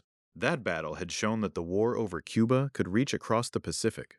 The destruction of the Spanish Caribbean Squadron on July 3rd brought the focus back to the place where the crisis had begun. It showed that Spain's naval position in the Western Hemisphere was collapsing as well. The meaning of Santiago was therefore larger than one battle. It connected the military campaign to the diplomatic endgame. Wars often end when governments recognize that the cost of continuing has outrun the practical chance of changing the result. By July, the United States had landed forces in Cuba, had struck Spanish power in the Philippines, and had destroyed the Spanish Caribbean Squadron as it tried to break out of Santiago. The original demand made in the joint resolution of April 20th that Spain withdraw from Cuba was no longer only a political demand. It was being enforced by military facts. For President William McKinley's administration, the situation had also changed. In April, the question had been whether intervention would be authorized and whether Spain would yield before war. Spain had rejected the United States ultimatum, severed diplomatic relations, and declared war. Congress had then voted for war on April 25th. By late July, the United States no longer faced the same uncertainty. It had demonstrated the reach of its navy in two oceans and had placed pressure on Spanish authority in Cuba. The path now moved from combat to terms. On July 26, 1898, French Ambassador Jules Cambon approached the McKinley administration about peace terms. The role of Cambon mattered because the United States and Spain were no longer in normal diplomatic contact. Spain had severed diplomatic relations in April as the ultimatum crisis became war. In that setting, an intermediary could provide the opening that direct negotiation could not. Cambon's approach did not instantly end the war, but it began the visible diplomatic route toward stopping it. The same conflict that had been driven forward by public anger, naval movements, and congressional resolutions now entered the slower language of conditions and guarantees. The timing is important. Cambon came forward just over 3 weeks after the destruction of the Spanish Caribbean Squadron. The sequence tells us something about how battlefield events shape diplomacy. The United States had not simply announced that Spain should leave Cuba. It had shown that Spanish military power in the Caribbean could be overcome. The destruction of Santiago placed Spain in a weaker negotiating position and gave the McKinley administration more leverage as peace terms came into view. Yet the approach toward peace did not erase the contradictions that had run through the war from the beginning. The joint resolution of April 20th had acknowledged Cuban independence, demanded Spain's withdrawal, and disavowed any United States intention to annex Cuba. That language gave the war a declared purpose: intervention in Cuba, not conquest of Cuba. But the fighting had already moved far beyond the island. Manila Bay had brought the Philippines into the center of the war's consequences. The larger imperial shape of the conflict was becoming harder to separate from the original humanitarian and political argument over Cuba. By the time peace terms were being discussed, the United States was no longer acting only as a neighboring power responding to a Caribbean crisis. It was acting as a naval power with reach into the Pacific and the Caribbean at once. The destruction of Spanish naval forces helped make that new status visible. Ships, coaling stations, island possessions, and sea routes were becoming part of the settlement's unstated logic even before the formal treaty was written. The ceasefire came on August 12, 1898.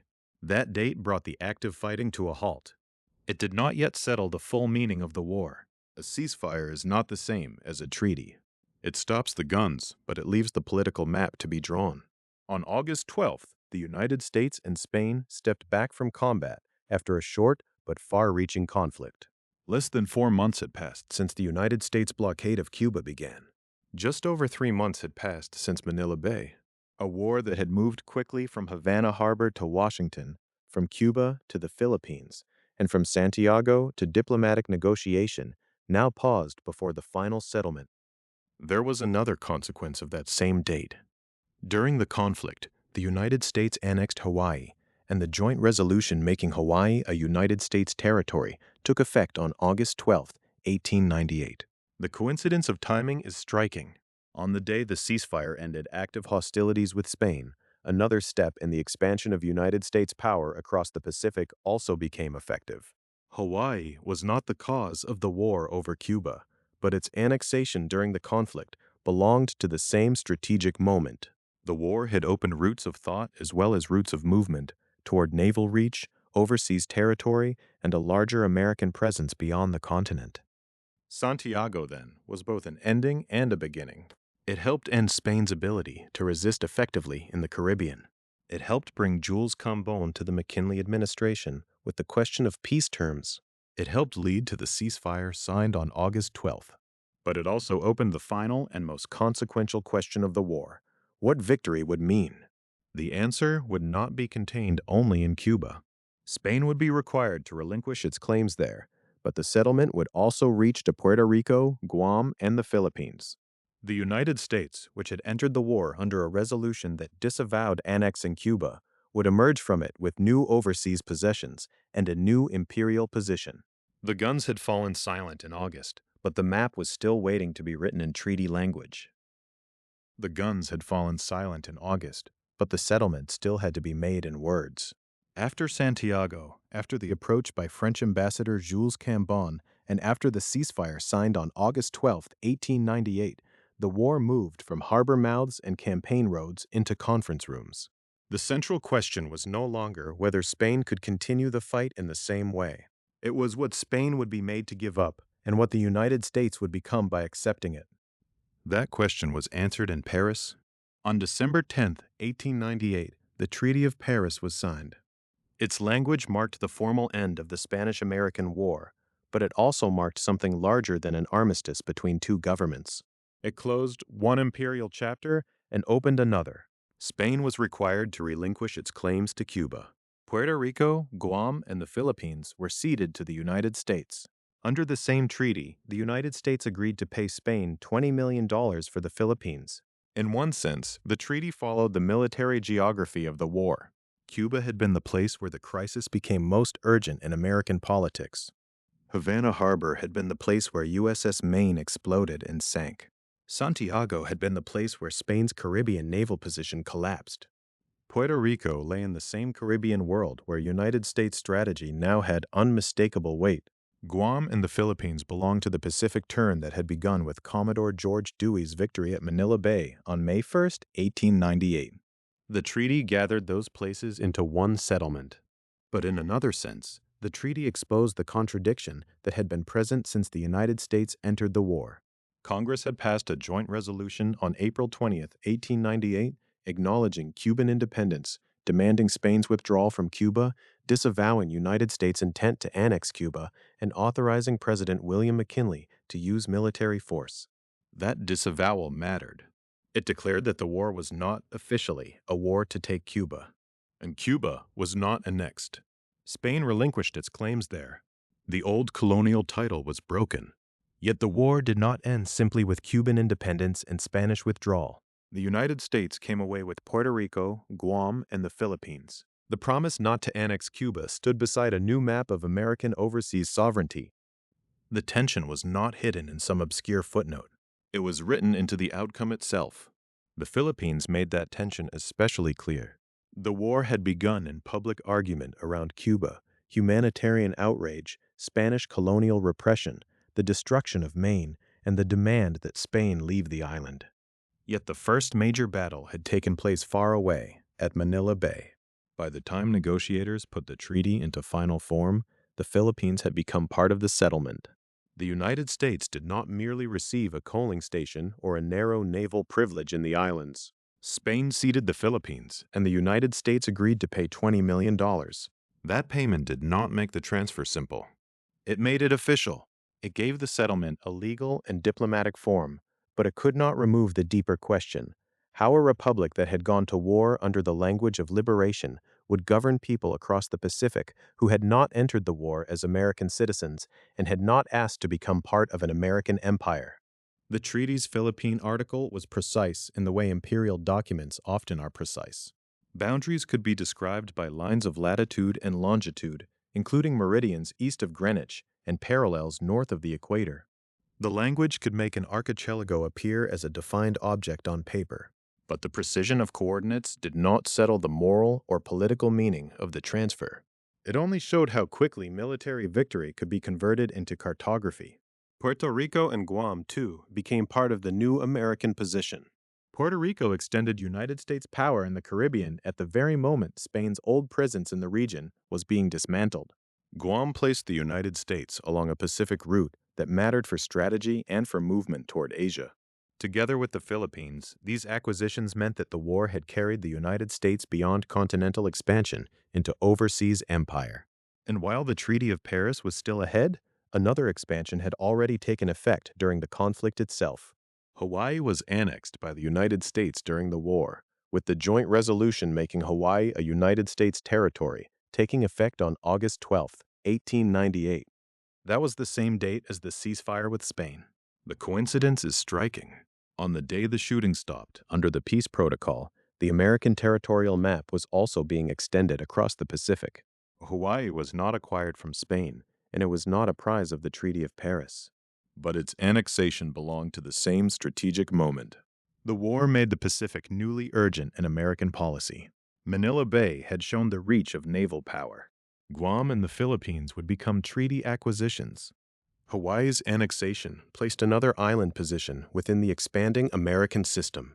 The conflict over Cuba had helped accelerate a wider oceanic turn. The treaty still had to pass through the United States Senate. That process mattered because the settlement did more than end hostilities. It required the country to accept the consequences of victory. On February 6, 1899, the Senate ratified the Treaty of Paris. The office of the historian describes the margin as only one vote. That narrowness is important.